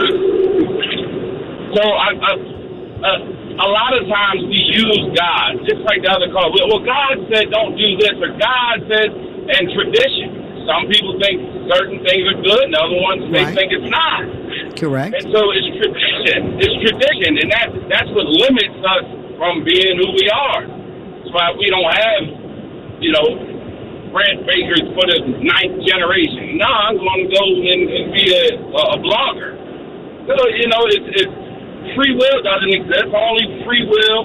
It's fraudulent as well. Let me ask you a question. Okay. Let me ask you a question. There's a difference between free will and choices. Your choices might be limited, but if there were, for example, more fruit juices, you would have more options. Tell me right now what you are not allowed to do that the absence of free will prohibits. Nothing. You can do whatever you want to do. Then you have free will. Wait a minute, then you have free will. Yes. Then, you know what? Dang, Lionel, that's why I like talking to you. You're right, but the law will tell you you can't do certain things. The speed limit is 45, and this goes back to, well, if it's an emergency, am I going to break the law? Am I wrong for that? If it's an emergency. Well, no. But, the thing is, let me further break that down. Sometimes you can do something, but there will be a repercussion. For whatever it's worth, we have these societal rules. I don't know, but we have these rules, and I have no idea. Recently, I spent time at an airport, and you have never seen so many stupid rules in your life as you'd see in an airport. Now, I had the option of going to the airport, to going to this particular airport, going on this airline. I had all these options. Once I avail myself of that option, I am also now dependent upon the rules. And so my free will is okay, but the idea of this kind of this anarchic world where where you can do whatever you want, so to speak, which is really an incorrect use of the word anarchic, but it's a different story. Fat Tony, what do you do for a living? Tell me about yourself. I drive trucks. I've been doing it for 15 years now. What is the best part about doing your job? What is the best part of your job? I meet a lot of people. My routes take a little longer because of that. I have really good conversations with people. I get to see people, and I always try to bring encouragement in because sometimes I might have 3,000 pounds going into a store, and I'll be by myself. But I always do it with a smile and bring joy because a lot of people, they don't really like what they do, but I enjoy what I do because I get to see people at this hour. The people outside at this time, they're always excited or I don't know. Besides the people who are working, Friday night. It's funny you say this. If you want to see something, it's kind of like, it's not that it's nocturnal, but there have always been people who do not necessarily abide by this 9 to 5 world. They're out at night, maybe they work, or they're just walking around, they're doing something. That's why Ted Turner was so brilliant when he decided, why are we turning off our cable now? Let's keep going. Remember when we had the sound pattern for the Indian head, and they would hit the Pledge of Allegiance, and then it would go off the air. And you'd wake up in the morning and, right, that was the stupidest thing I've ever seen in my life. So, but you're right, though. There are people at night. The only bad part about this is that there's a difference, remember, between staying up late and getting up early. See, nobody ever talks about getting up late. When you talk about getting up late, that means you've overslept. But you can be out late at night. It's too late for this. But if I get up at 4 a.m, then it's not too late, it's too early. It's the same time. It's how I look at it. I never understood this because I never understood the idea of the morning versus, I never understood this. To me, if it's dark, it's night. Sorry. Unless I get up, then it's morning. It's stupid. It doesn't make any sense at all. It's like, to me, why does the week start on Sunday or Monday? My week doesn't start on either. My week starts on Wednesday. But Isn't that interesting? Isn't that interesting? And then you talk to people in different countries, in different cultures in the Middle East. There's a whole different story. Listen, my friend Tony, please call me again. It is such a pleasure to speak with you. 800-848-9222. We'll go back to your phones. So many great calls coming in. And I love the multiplicity. I love the variety. I love the different perspectives. Where? On Another Side of Midnight with Lionel. All night long. This is Another Side of Midnight with Lionel.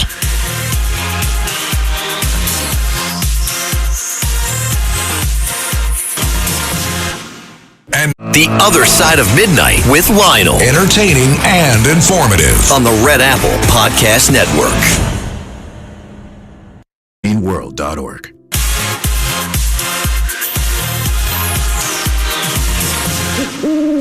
This is Another Side of Midnight with Lionel. Now, to the Bernard McGurk Studios, Here's Lionel. You know who that is. You know who that is, by the way. And of course, there's Lawrence Welk and Myron Florin with Joe Feeney and Joanne Castle and Arthur Duncan. Just kidding. That's, of course, Tower Power Bump City. 800-848-9222. Coming up, speaking, we have these things, these moments of history. This moment of history. In 1832, William Lee invented the toilet paper roll or something. Wonderful. Coming up is the person that I want to somehow make you aware of, the most forgotten man in American history who just gets no credit whatsoever. A name that after I tell you about him, you will forever be changed. Irreparably. That's coming up in the next hour, so stay tuned. Not in the Bronx. You're on Another Side of Midnight with Lionel. Okay. Lionel, I want to know if you're actually aware of Paul Craig Roberts. Does that name ring a bell to you? Oh, yes. Yes, I am. Yes. So as you know, yes, he was a father of Reaganomics, brilliant man. He writes on a variety of topics. I highly recommend his site. Yeah, it's paulcraigroberts.org. I read him all the time. Read him all the time, sir. Right. So pretty much one of the topics that he did discuss recently was Mamdani's plan, and it's not just Mamdani, but de Blasio also tried this too, to egalitarianize, if that's a term, the elite public schools in New York City, Stuyvesant, Bronx Science, Brooklyn Tech. Yes. Now this plan is is the closest thing to communism that you can get to, because those schools are based entirely on merit and ability. It's not communism. Intellectual ability. It's not. Wait. Even he would say, don't say communism. Talk about meritocracy. Communism has nothing. In fact, when it came to sports and academics in communists, if there's one thing that they did, and Russia did at its prime, chess playing communists, they found the best. And they used them. Now, granted, they might have used them for different reasons, but the idea that somehow a communist country or that communism wants to dispirit the notion of... Anyway, I'm with you 100%. Just leave the word communist out of it, because you're right in terms of destroying. Yeah, that's more for hyperbolic effect. Yes, indeed. Insofar as that, insofar as that, again, the egalitarianism, that there are no differences, nonsense. There's inequality in ability in sports, as you pointed out. There's inequality in ability in intellectual pursuits.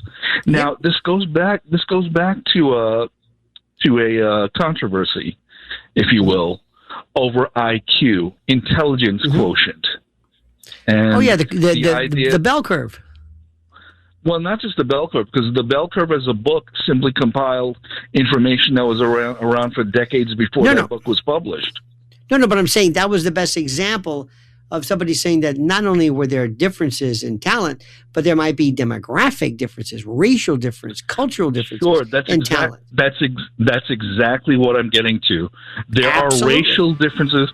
There are racial differences in IQ, intelligence quotient. This has been documented meticulously. Are they significant? Wait a minute, but are they significant? By the way, do me a favor. Yes.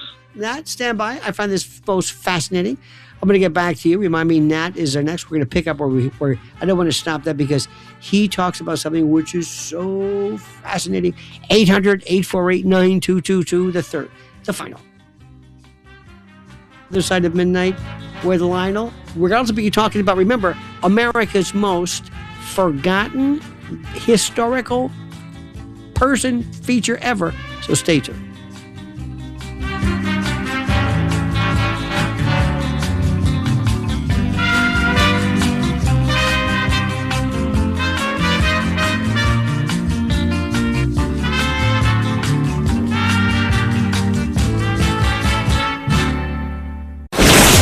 Other Side of Midnight with Lionel. Entertaining and informative. On the Red Apple Podcast Network.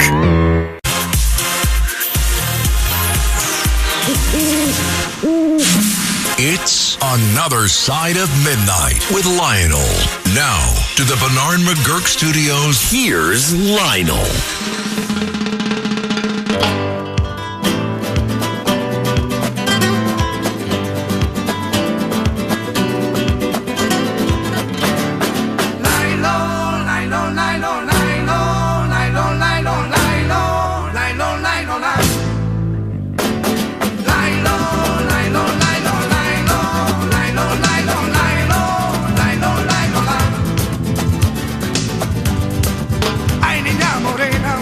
Everybody, Lionel with you. Hour number 3, the final hour of this thing of ours. This is Another Side of Midnight, 800-848-9222. You know, speaking of truth, there isn't a day that goes by when I don't tell somebody during the course of some conversation when I remind people of Tolstoy's claim that history would be a wonderful thing if only it were true. And we say these things, like people use the word communist and fascist and Nazi, and they just have no clue as to what the hell that means, or to them it's especially in the world of political talk, it's, well, how do I say this? You don't always get the most politically correct, and I don't mean PC, but I mean somebody who knows what they're talking about. And by the way, we love British accents. Look at that Douglas Murray. Or not Douglas Murray. Was it Douglas Murray? Anyway, the British, the one who talks like this. Oh, please. In any event, the name, who rode on the night of April the 18th and the 19th, 1775? Who warned the colonial militia that British troops were marching towards Lexington and Kentucky and Concord? Who said they were coming? Who did not complete the entire ride? He was captured by a British patrol before reaching Concord. Who became famous largely because of Henry Wadsworth Longfellow's 1861 poem, Paul Revere's Ride. Listen, my children, and you shall hear the midnight ride of Paul Revere. Paul Revere! Was he the hero? No! Well, he was okay. The man that nobody talks about is Israel Bissell. He began his ride after the fighting occurred at Lexington and Concord. He carried the news of the battles from Massachusetts through Connecticut, New York, New Jersey, and Pennsylvania. He rode 345 miles in 4 days, one of the longest and most remarkable courier rides of the Revolutionary history. Can you imagine his arse after 4 days in a saddle? He went through horses. They died.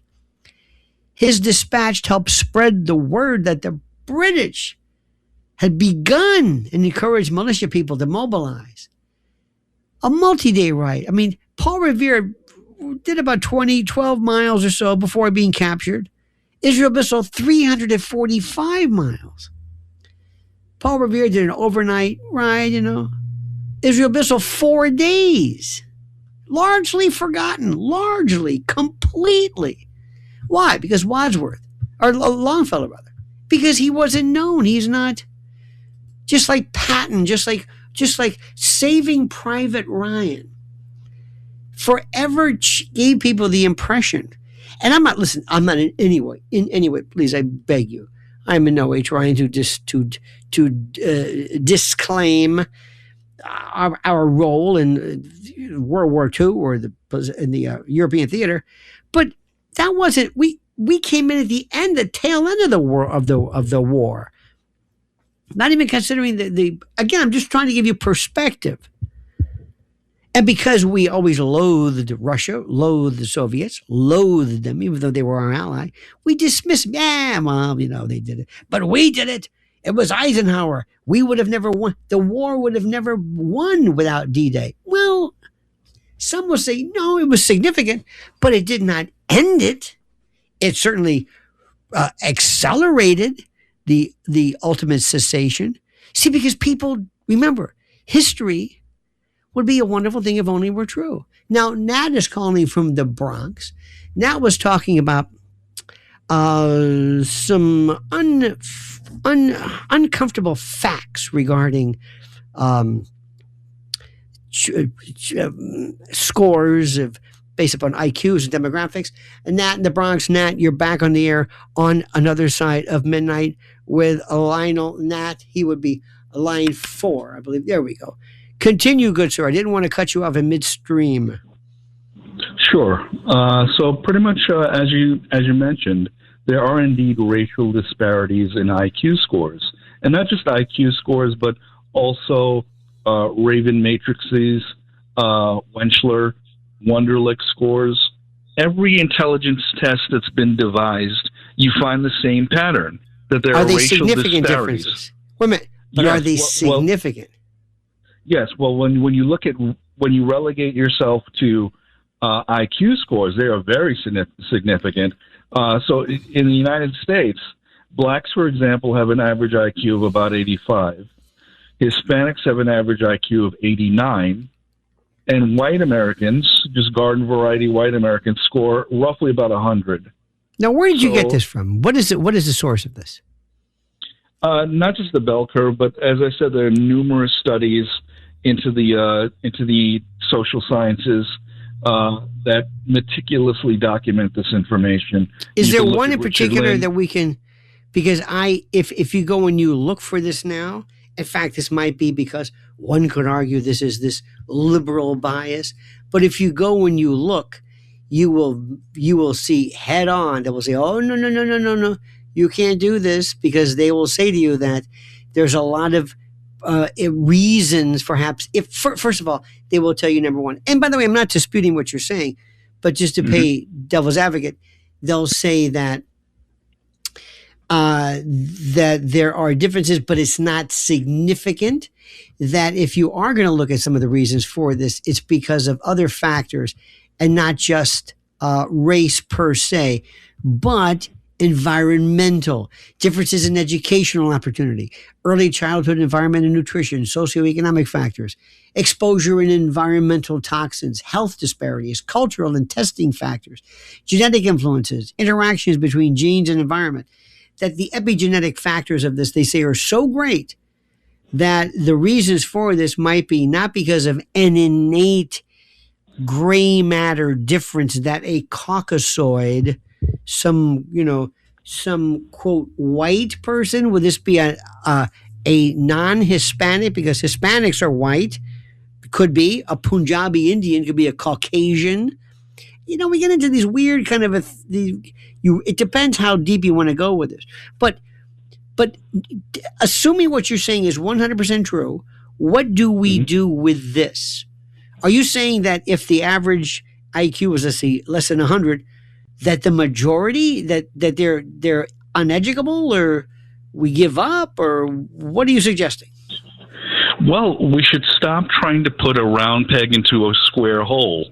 Insofar as that, what I mean by that is precisely what Mamdani aspires to do, what de Blasio before him aspired to do, what numerous leftist politicians refuse to acknowledge, that there are indeed racial differences in intelligence that cannot be overcome. That cannot be overcome solely by environmental pressures. Now, may I suggest though that wait.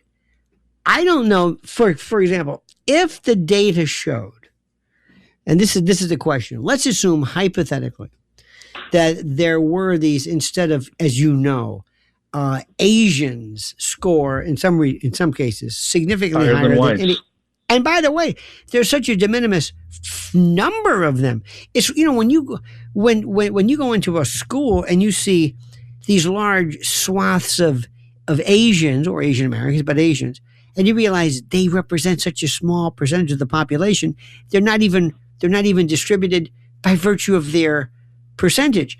But let's assume we lived in another planet, and in this other planet, there's other Mamdani and others, but blacks, African Americans, are the superior, let's say, the predominant, earned, not just a DEI place, but earned. Do you think they would show the same amount of this pro-egalitarian where they say, oh, no, you don't? Or do they just want to destroy the idea of anything that promotes intelligence and success, that they want to destroy perhaps the idea that we have to go after competition? Sports we don't care about, but intellectual, societal, we want to kill that. We want to make everybody even Steven when it comes to that. There's something about these folks, some suggest that their real goal is to destroy the societal fabric of our country. And one of the best ways is to go after our talent. Does that make any sense? Yes, it makes perfect sense. Because insofar as that, not only does it's a fact that is very dangerous to the promoters of racial egalitarianism, because not only does the fact of intelligence, basically bear itself out in demonstrable ways in terms of not just intelligence tests, but also vocational aptitude, vocational success, income disparities. So it's a sledgehammer against the lie of human equality. Okay, may I ask you a very personal question? What is your race? Let's just put it this way: I am not a white American. Wait a minute. Okay. Wait. Oh. Now, this was going to. I said something, and this is. I'm going to say something that some people get very upset about. But have you heard somebody? I'm not saying you, but have you ever heard somebody where you realize, oh, it's a black man? You can almost hear it. Because you. Oh, that's somebody who's Hispanic. Oh, that's somebody who's from the Northeast. Oh, that's somebody from the South. It's just how you can hear things. Yeah. I heard somebody say one time they thought it was racist. Say, oh, he'd say, you don't sound black, or you don't sound British, you don't sound Italian. You know what I mean? That's okay to say this. There's this hypersensitivity about even acknowledging the fact that race, not negroid, the genetic, but the socialization of stuff. If you don't think that, as a friend of mine once said, if you don't think there's differences between whites and blacks, you can never go into the advertising business. You can't do that. If you don't know this, if I sat down with somebody I was recently traveling over the weekend, which is a horror story. Traveling for me is like, it's horrible. Anyway, if I sat down with somebody from another planet, I said, I'm going to show you something. Look around. Tell me what you notice. Notice any trends? I think after all, you go, yeah, I notice a few things. Okay. Now, is that observation or is that racism? I'm not saying good or bad. But the idea that that there are no differences? No. Now, do you believe that Asian people somehow are born with better brains than non-Asians? I don't believe that's true. But their work ethic? Let me ask you a question. When was the last time you saw a Chinese guy begging for money on a corner? Not very recently. I'll tell you that's a sight that is very rare, very seldom in the United States, and actually it led to a great deal of envy when Chinese first started coming to the United States en masse. Yes, that their success really bore out a lot of envy among indigenous white Americans here. By the way, tell me about your race. Now that you've intrigued me. What are you? Who are you? What are you? Tell me what you are. I'm just curious. How would you describe yourself as? No, let's not put it this way. Just tell me. Answer the question. I'm of mixed heritage. What does that mean? Biracial? It means I have a lot of things in my heritage. Well, everybody. So I mean, but there's race, and then there's ethnicity. Well, I'm Italian and Spanish and all that kind of stuff. This is the part I love the best. Whenever there's white and there's black. Okay, the first time, if it's ever split, white parents, white and black, mother and father, whatever it is, then you're called black. Why is that? Why aren't you white? Why do we defer? Why is there a default? Why is Obama black when his mother's white? How does that work? Explain that to me. Yeah, that's very strange. I think it goes back to the one drop rule.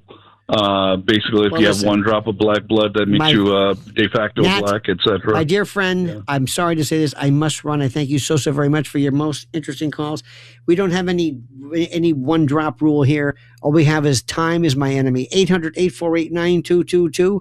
More coming up out on the final hour of Another Side of Midnight with Lionel. It's Another Side of Midnight with Lionel. The Other Side of Midnight with Lionel. Entertaining and informative. On the Red Apple Podcast Network.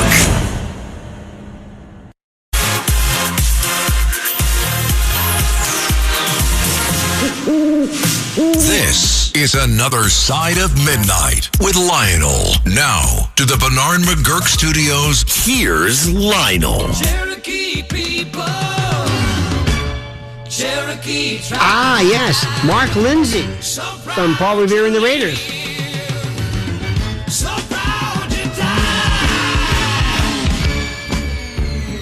That's it.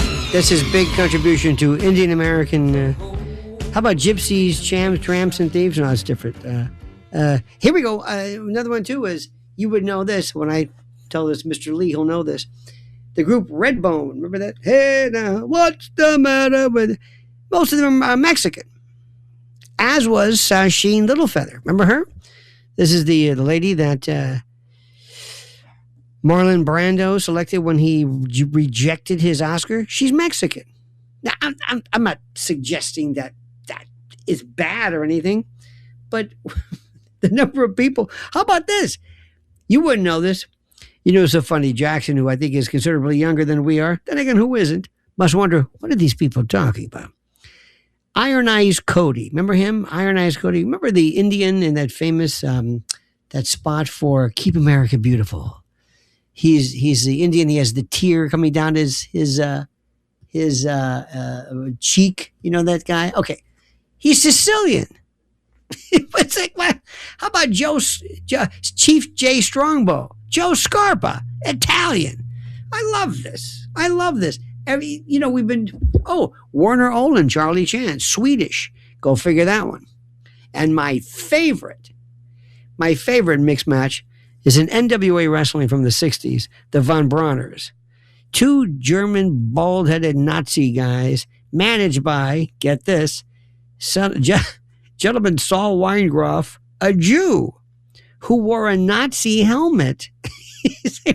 What? That's wrestling for you. Let's go to Michelle in Arizona. I think he did that one too. Anyway, Michelle, you're on Another Side of Midnight with Lionel. Hi, I wanted to respond to that trucker that was talking about the speeding issue. My dad, Tony. He was... Hello? Yes. That was Hello? Fat Tony. Hello? Hello? Hello? Hello? Hello? Hello? Can you hear Hello? Do I fear you? Hello? I hear you. Okay. I wanted to respond to that trucker that was talking about the... What? Go ahead, please. Just talk. Okay. I wanted to respond to that trucker that was talking about the speeding issue. My dad was a law-abiding citizen to the very core. He was a very traditional. If any of us were caught shoplifting, he was right on it. However, one time my mom went into labor and she was bleeding badly, and so he did speed. I don't remember him getting a speeding ticket. It was pretty obvious, and so he got to the hospital. So that is one time when he was willing to speed because it was a dire emergency. Well, yes. Well, so that's okay, right? Yeah. Because I thought I heard you say that you weren't sure if it was okay, and I wanted to validate what that. Okay, Michelle, I don't know what you're hearing. There is something. By the way, thank you for your call. There is a. Did you hear this? Hello. There is something called the law of necessity. Necessity is a defense, and defense. This is where you are able to violate a quote law based upon the necessity of something which obligates you by virtue of the necessity to do something. For example, have you ever driven down the road and you come to like you realize, wait a minute, this is the wrong street. And you pull into somebody's driveway just to back up and go the other way? That's trespass. That's trespass. You were not given a license or any kind of permission to go on somebody's property, but that's technically okay. What about this? You're in prison and there is a fire. And when there's a fire, you escape. Why? Because you're escaping the flames. That's not escape. That's not called escape, even though you're escaping, but the reason why is because of necessity.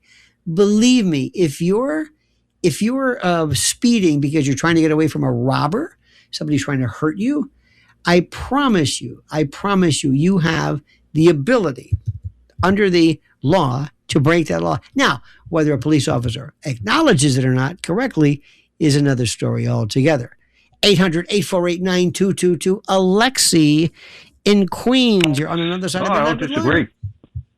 So, starting tonight, kitchen lights out. When I fall out, you go out. What are you saying? What?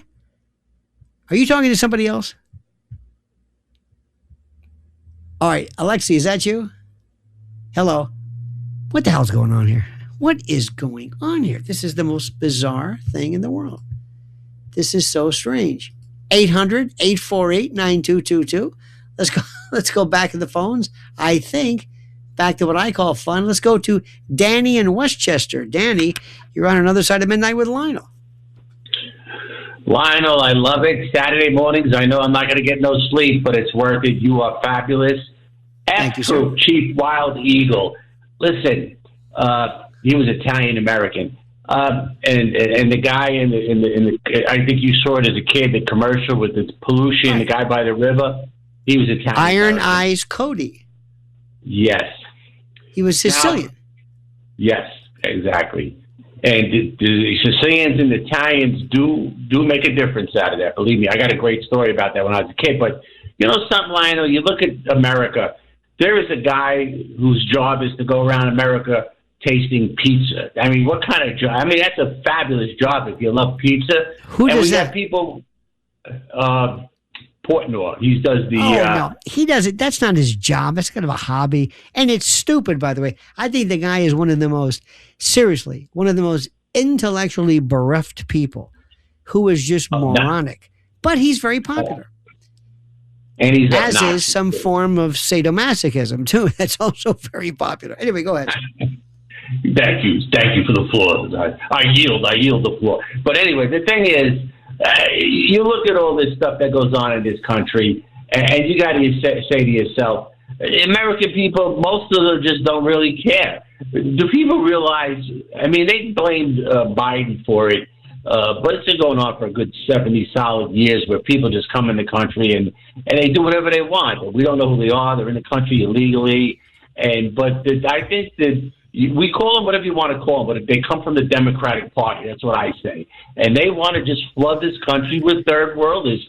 And I think when they get power, the presidency again, and they will, and the House and the Senate, now they're talking about the Senate's not fair because in Montana there's 2 people and there's 2 senators, and California's more people. We know what they're implying there. They're implying that we're going to just keep flying people in from the third world, and they're going to be here. Nobody does anything. Lionel, you're a smart guy. Danny, I agree with you 100%. Maybe not exactly with what you've said, and I thank you for your call.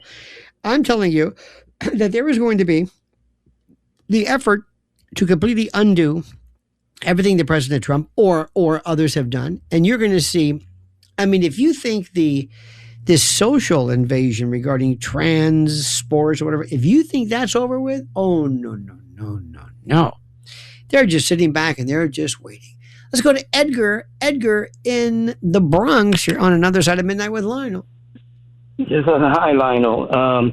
There's a subject that a topic, I should say, I wanted to bring up for a long time. And basically, the degree to which the electrification of music has changed drastically the notion of that phenomenon, and how the sounds that are can be generated today were never of acoustic nature. The fact that electricity became part of the landscape of popular music. Is that good or bad? No, wonderful, good. Oh, okay. Yeah, the wealth of different harmonics that can be created, given the note patterns that we become familiar with. You know, those in no way could those sounds have been generated and through acoustic, only by acoustic means. How introduction of electricity into sound, into music. Yeah, it's not the introduction of electricity. It's the amplification, and also in some cases the synthesis. For example, synthesizers or others, and yet something had to power that. Usually, you got to plug something in to promote the synthesis or whatever it is, but it's not electricity per se. That's merely the means by which this new fangled production is made. Right. Now, what I find interesting is what brought you to this concern, and which is very interesting, by the way. And what made you think, you know what, I'm going to talk about this now. This needs to be addressed. Has anybody not believed what you're saying? No, not at all. No, not at all. It's just that we've gotten. It's human nature. We're so used to. We have listened to electrified music that we don't even realize that the role that electricity has been playing. Oh, absolutely. Yeah, listen, I tell you what, Edgar, I thank you so very much for your call. If anybody had told me that this would be a subject, or anybody, he's true, he's correct. Remember Rudy Valley, I'm Just a Vagabond. I know Bill Lee is a big Rudy Valley fan. He had a megaphone, and the same megaphone that would sometimes the cheerleaders would use. Remember that one? And there were others as well. There were Ethel Merman. One of the reasons why she was so terrific and so great in terms of her talent was because she was so loud. She could actually be heard. Well, when you're able to mic somebody because of electricity, then all of a sudden you realize, wait a minute, there was a much sweeter and much different sound. Peggy Lee, for example, could imagine Ode to Billy Joe screaming. And by the way, you still don't know what the hell happened to why Billy Joe jumped off the Tallahatchie Bridge. Let's go to, I think it's Alexi in Queens. Alexi, are you back, sir? Do we have you? Am I correct? Yes. What happened is I fell out for a minute, and my son came into the room. He picked up the phone. He didn't know what was going on. It was one of the best calls of the evening or the morning. Good morning, sir. What is on your mind, good sir, Alexi? Apropos to your mention of electricity, as you know, I'm quite the academic, and I do a lot of inquiries into various aspects of study. One thing I've done, I have spent a great deal of time in one area, and I spoke to this guy, Dr. Hollis. He's a physicist, and we were talking for about 2 hours. And I asked him a question. I said, "What do you think about this? Where, let's say, the top major cities, metropolitan areas of the United States or any large country, were suddenly deprived completely of electricity for at least a week or so." Mm-hmm. And he told me, he says, you would resort to sending humanity back to the Dark Ages. So literally. Yeah, and what's amazing, I did a few studies. I went to quite a few sites, about 40 or 50 different sites, and I got a lot of information. And the thing is that they're saying almost 98% of everything in our life has an involvement with the electrical power, be it the phones, the refrigeration, the transportation, medical. You said, I'm sorry, everything that has to do with what, sir? With electricity. Yes. And the air conditioning, refrigeration, the phones, the medical sciences, the machinery, the cars, electric cars. Yes. And I often thought, I said, what about this? One of the sites fascinated me because they seem to suggest some sort of eventual apocalypse. And I said, what are they talking about? They said that the average mind is set of the American individual who lives in a large metropolitan area that is the least important thing in their whole day-to-day life. They don't even think about such a thing as no electricity. We take it so violently opposed to the possibility, and we take it for granted that we have electricity. That is fascinating. And, I never thought of it. I do think of it, but I also think about a lot of other things. One of the things I think of is the people who are real groundbreakers. Ignaz Semmelweis, who was the first physician who said, why don't we wash our hands? Because of newborns, mothers, a lot of the doctors would go down and work in the morgue. This was a part of their routine. And they would come back after they're dealing with dead or decomposed bodies, and they would pass this on. And so somebody said, hey, why don't you wash your hands? Now, I don't know about you, but I think about that, especially when I see one of the things which I find most interesting, Alexei, and this is how the implementation of something can make things worse. For example, when you are in food production, if you're in a restaurant, you normally wash your hands all the time. What people do is they wear a glove, and they keep the glove on forever. And the glove becomes more dirty, more infected, more filthy. But it looks clean. The idea is that, no, you have to change the glove often. So the introduction of something which was intended to make food and food preparation cleaner actually encourages more problems because people don't change the glove. That fascinates me. Yeah, the whole thing here is the principle of prophylaxis, preventative. Yes. To use your head and think proactively and say, well, if I'm wearing this glove to throw out bags of garbage or to mop up the floor or to wipe surfaces. Absolutely. Alexei, you are so correct. I thank you so much for your call, sir.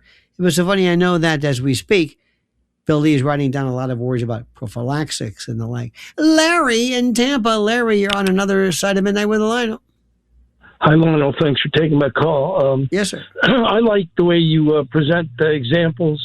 For example, that lady with the excuse of the violating the traffic law. But, right.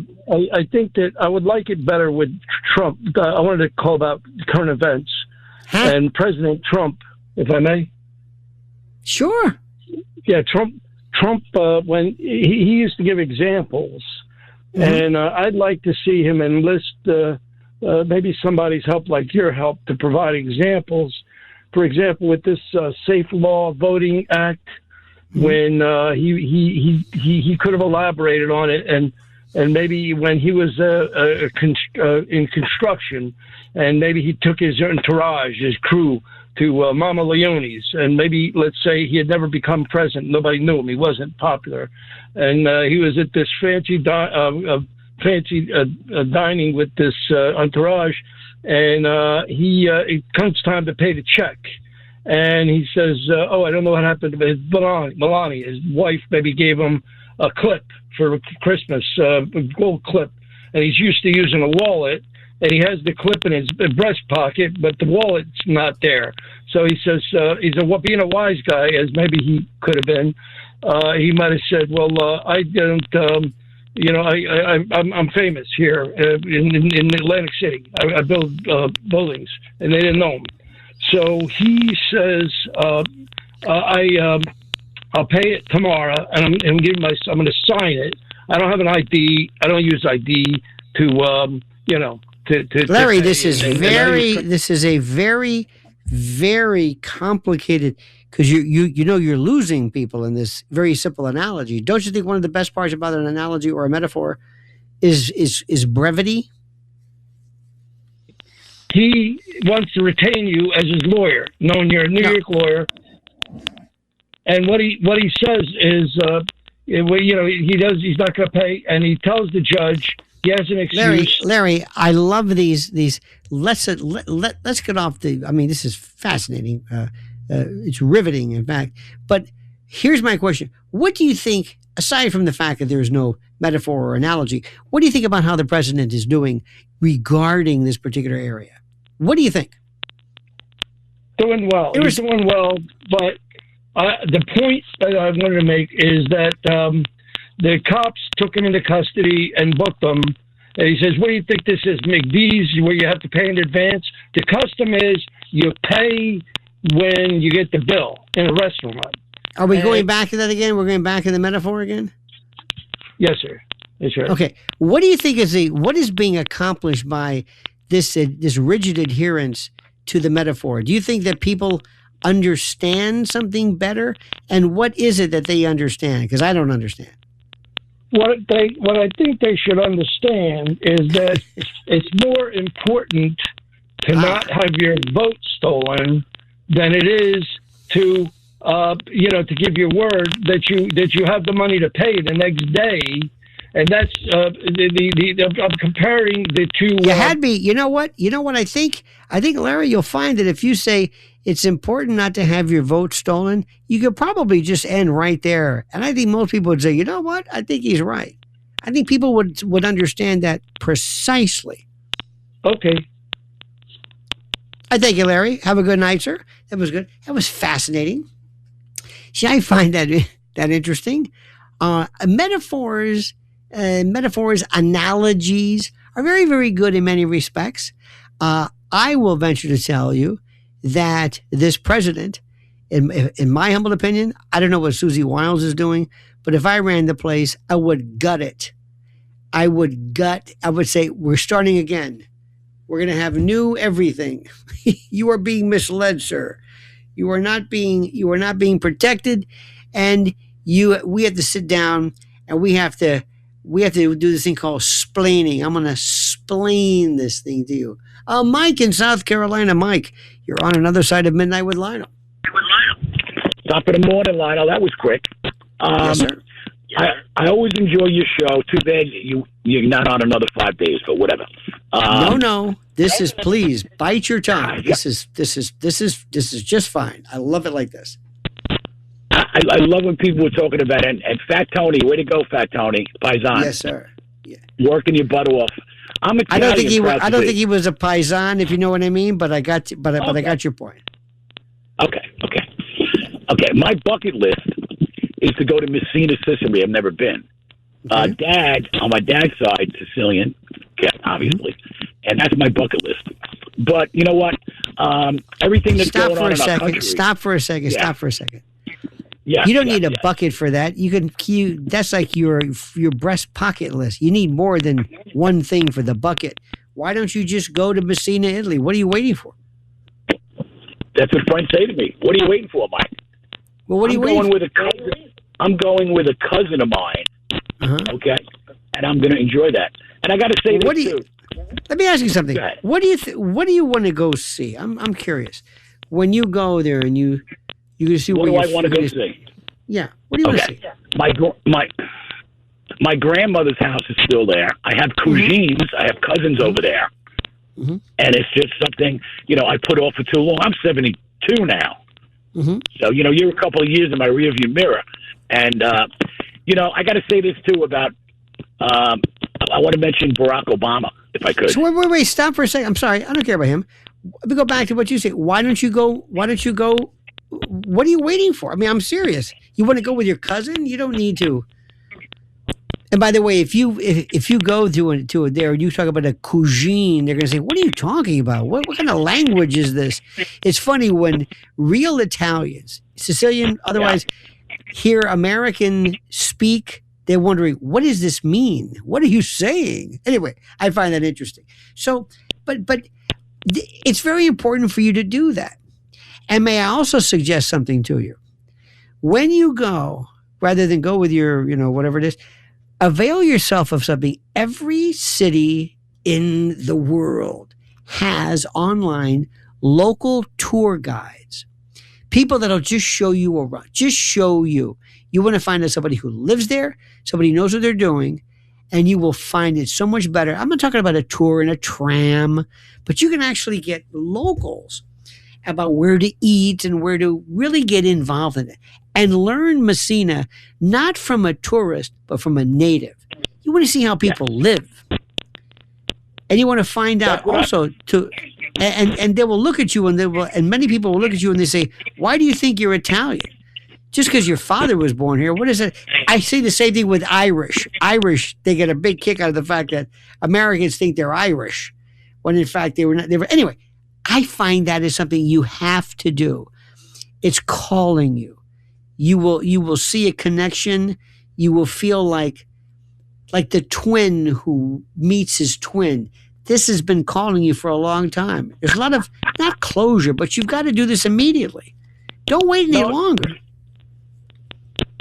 Lionel, I'll leave you with this.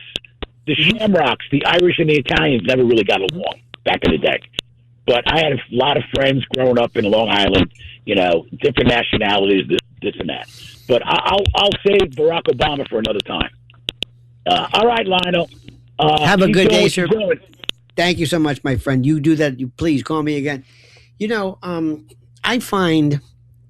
I've always found this notion of nationality. It's so interesting. On my, I've got different people. I got my grandmother's really like the Sicilian side, and I understand they were very young when they left and everything. It's like, I can find these things out. But I put it this way. I have never had, and maybe this is just me, I've always had an affinity, a 100% locked in, zeroed in thing about I'm an American. My dream, if I could do this, is to get a nice motor coach, not a camper, but go all over the country to drive in our country and to go places. And the next place that's calling me for some reason, I don't even know why, is New Mexico. I don't know why. The whole notion of just Taos and Santa Fe and just this seeing a different version of this. I find, over the weekend, I like to go.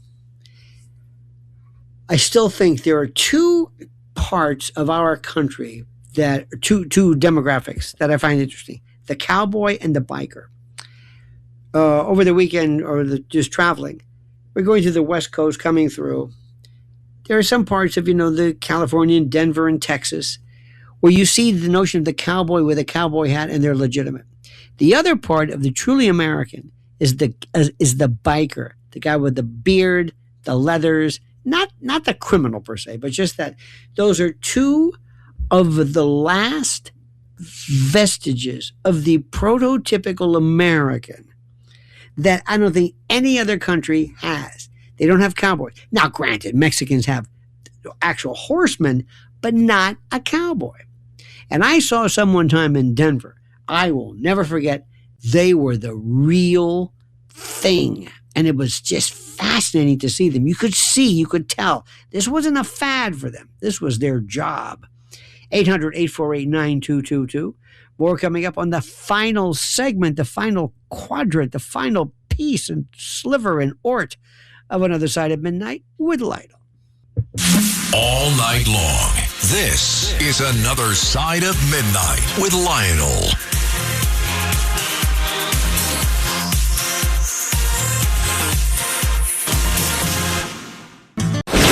The Other Side of Midnight with Lionel. Entertaining and informative. On the Red Apple Podcast Network.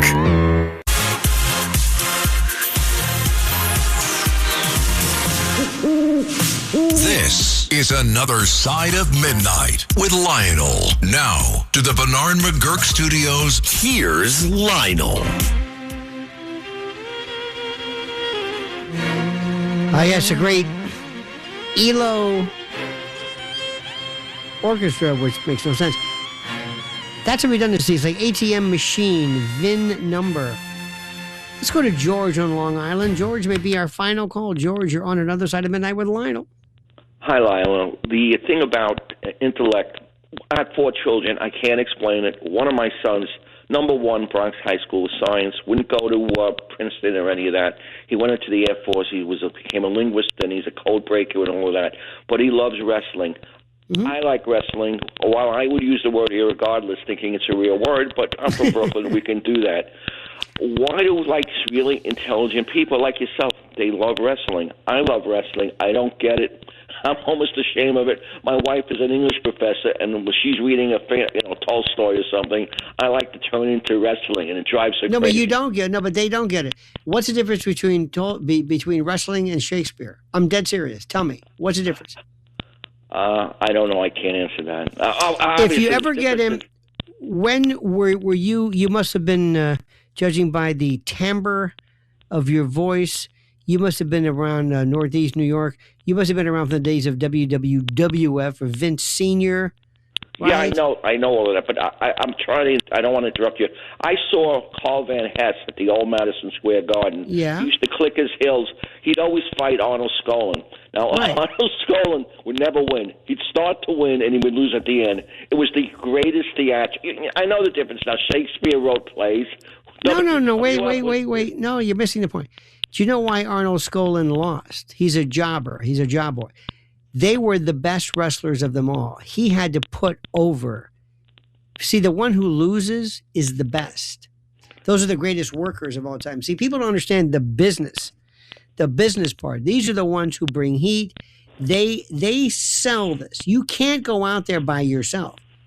You have to have somebody who knows how to give you your moment. Who do you think was the greatest wrestler of all time, or somebody that you saw? Either way, who was the best? I don't know. I used to live in Bel Air for a while and down in Florida. Hulk Hogan was one of my neighbors. I thought he was probably great. I could go down just for showmanship. Gorilla Monsoon. I'll go real quickly. I was about 9 years old, and I went to the old Madison Square Garden with my father. Mm-hmm. I don't think you were over there. You weren't in New York. On 8th Avenue, right? Yeah. It was just the atmosphere in there. And Carl Van Hess would come in. His name was something else. He was from Pennsylvania. He would click his heels. You're saying this again now. Oh, no. I just... You're fascinated by the fact that he clicked his... He would click his heel and he would act like he was a Nazi. And it was a lot of... See, that's the whole... Thank you. Listen, George, thank you so much for calling. I don't know how to break it. It's like, yes, that's precisely, that was a work. That was the angle. That was the thing. See, those people who say this about, I'm sorry, those people who say things about wrestling really don't understand it. And if you have to ask, then there's no hope for you. Wrestling, professional wrestling, is still the greatest lesson and teacher I ever learned or could have ever had. And people, and by the way, in the business, whether you're doing a radio or TV or podcasting or selling fruit, this is one of the greatest work ethics ever. And the first thing is you got to ask yourself is whenever you go to a wrestling match, ask yourself, now I can't watch it now. I think it's over with. But It was the idea of you suspending reality and recognizing, yes, intuitively, I know these people are not killing each other, but you wanted it to be true. But because it wasn't true, it gave you the emotional flexibility and the cushion not to become too depraved by watching a 300-pound man hitting another 300-pound man in the face as hard as he could. They would be in the hospital. But because you didn't have to worry about that, you could enjoy it. Ah, yes. Much like our men, Jackson and Mr. Lee tonight, a tremendous job as usual. And Jackson, you did an exquisite job corralling the unusual, the outliers, as it were. Thank you, my friends, for watching. We'll see you again tomorrow, right here on Another Side of Midnight. By the way, follow me at Lionel Nation on YouTube. I have so enjoyed this. Remember this final word, this valedictory, my dear friends. The monkey's dead. The show's over. Sue ya. Da-da.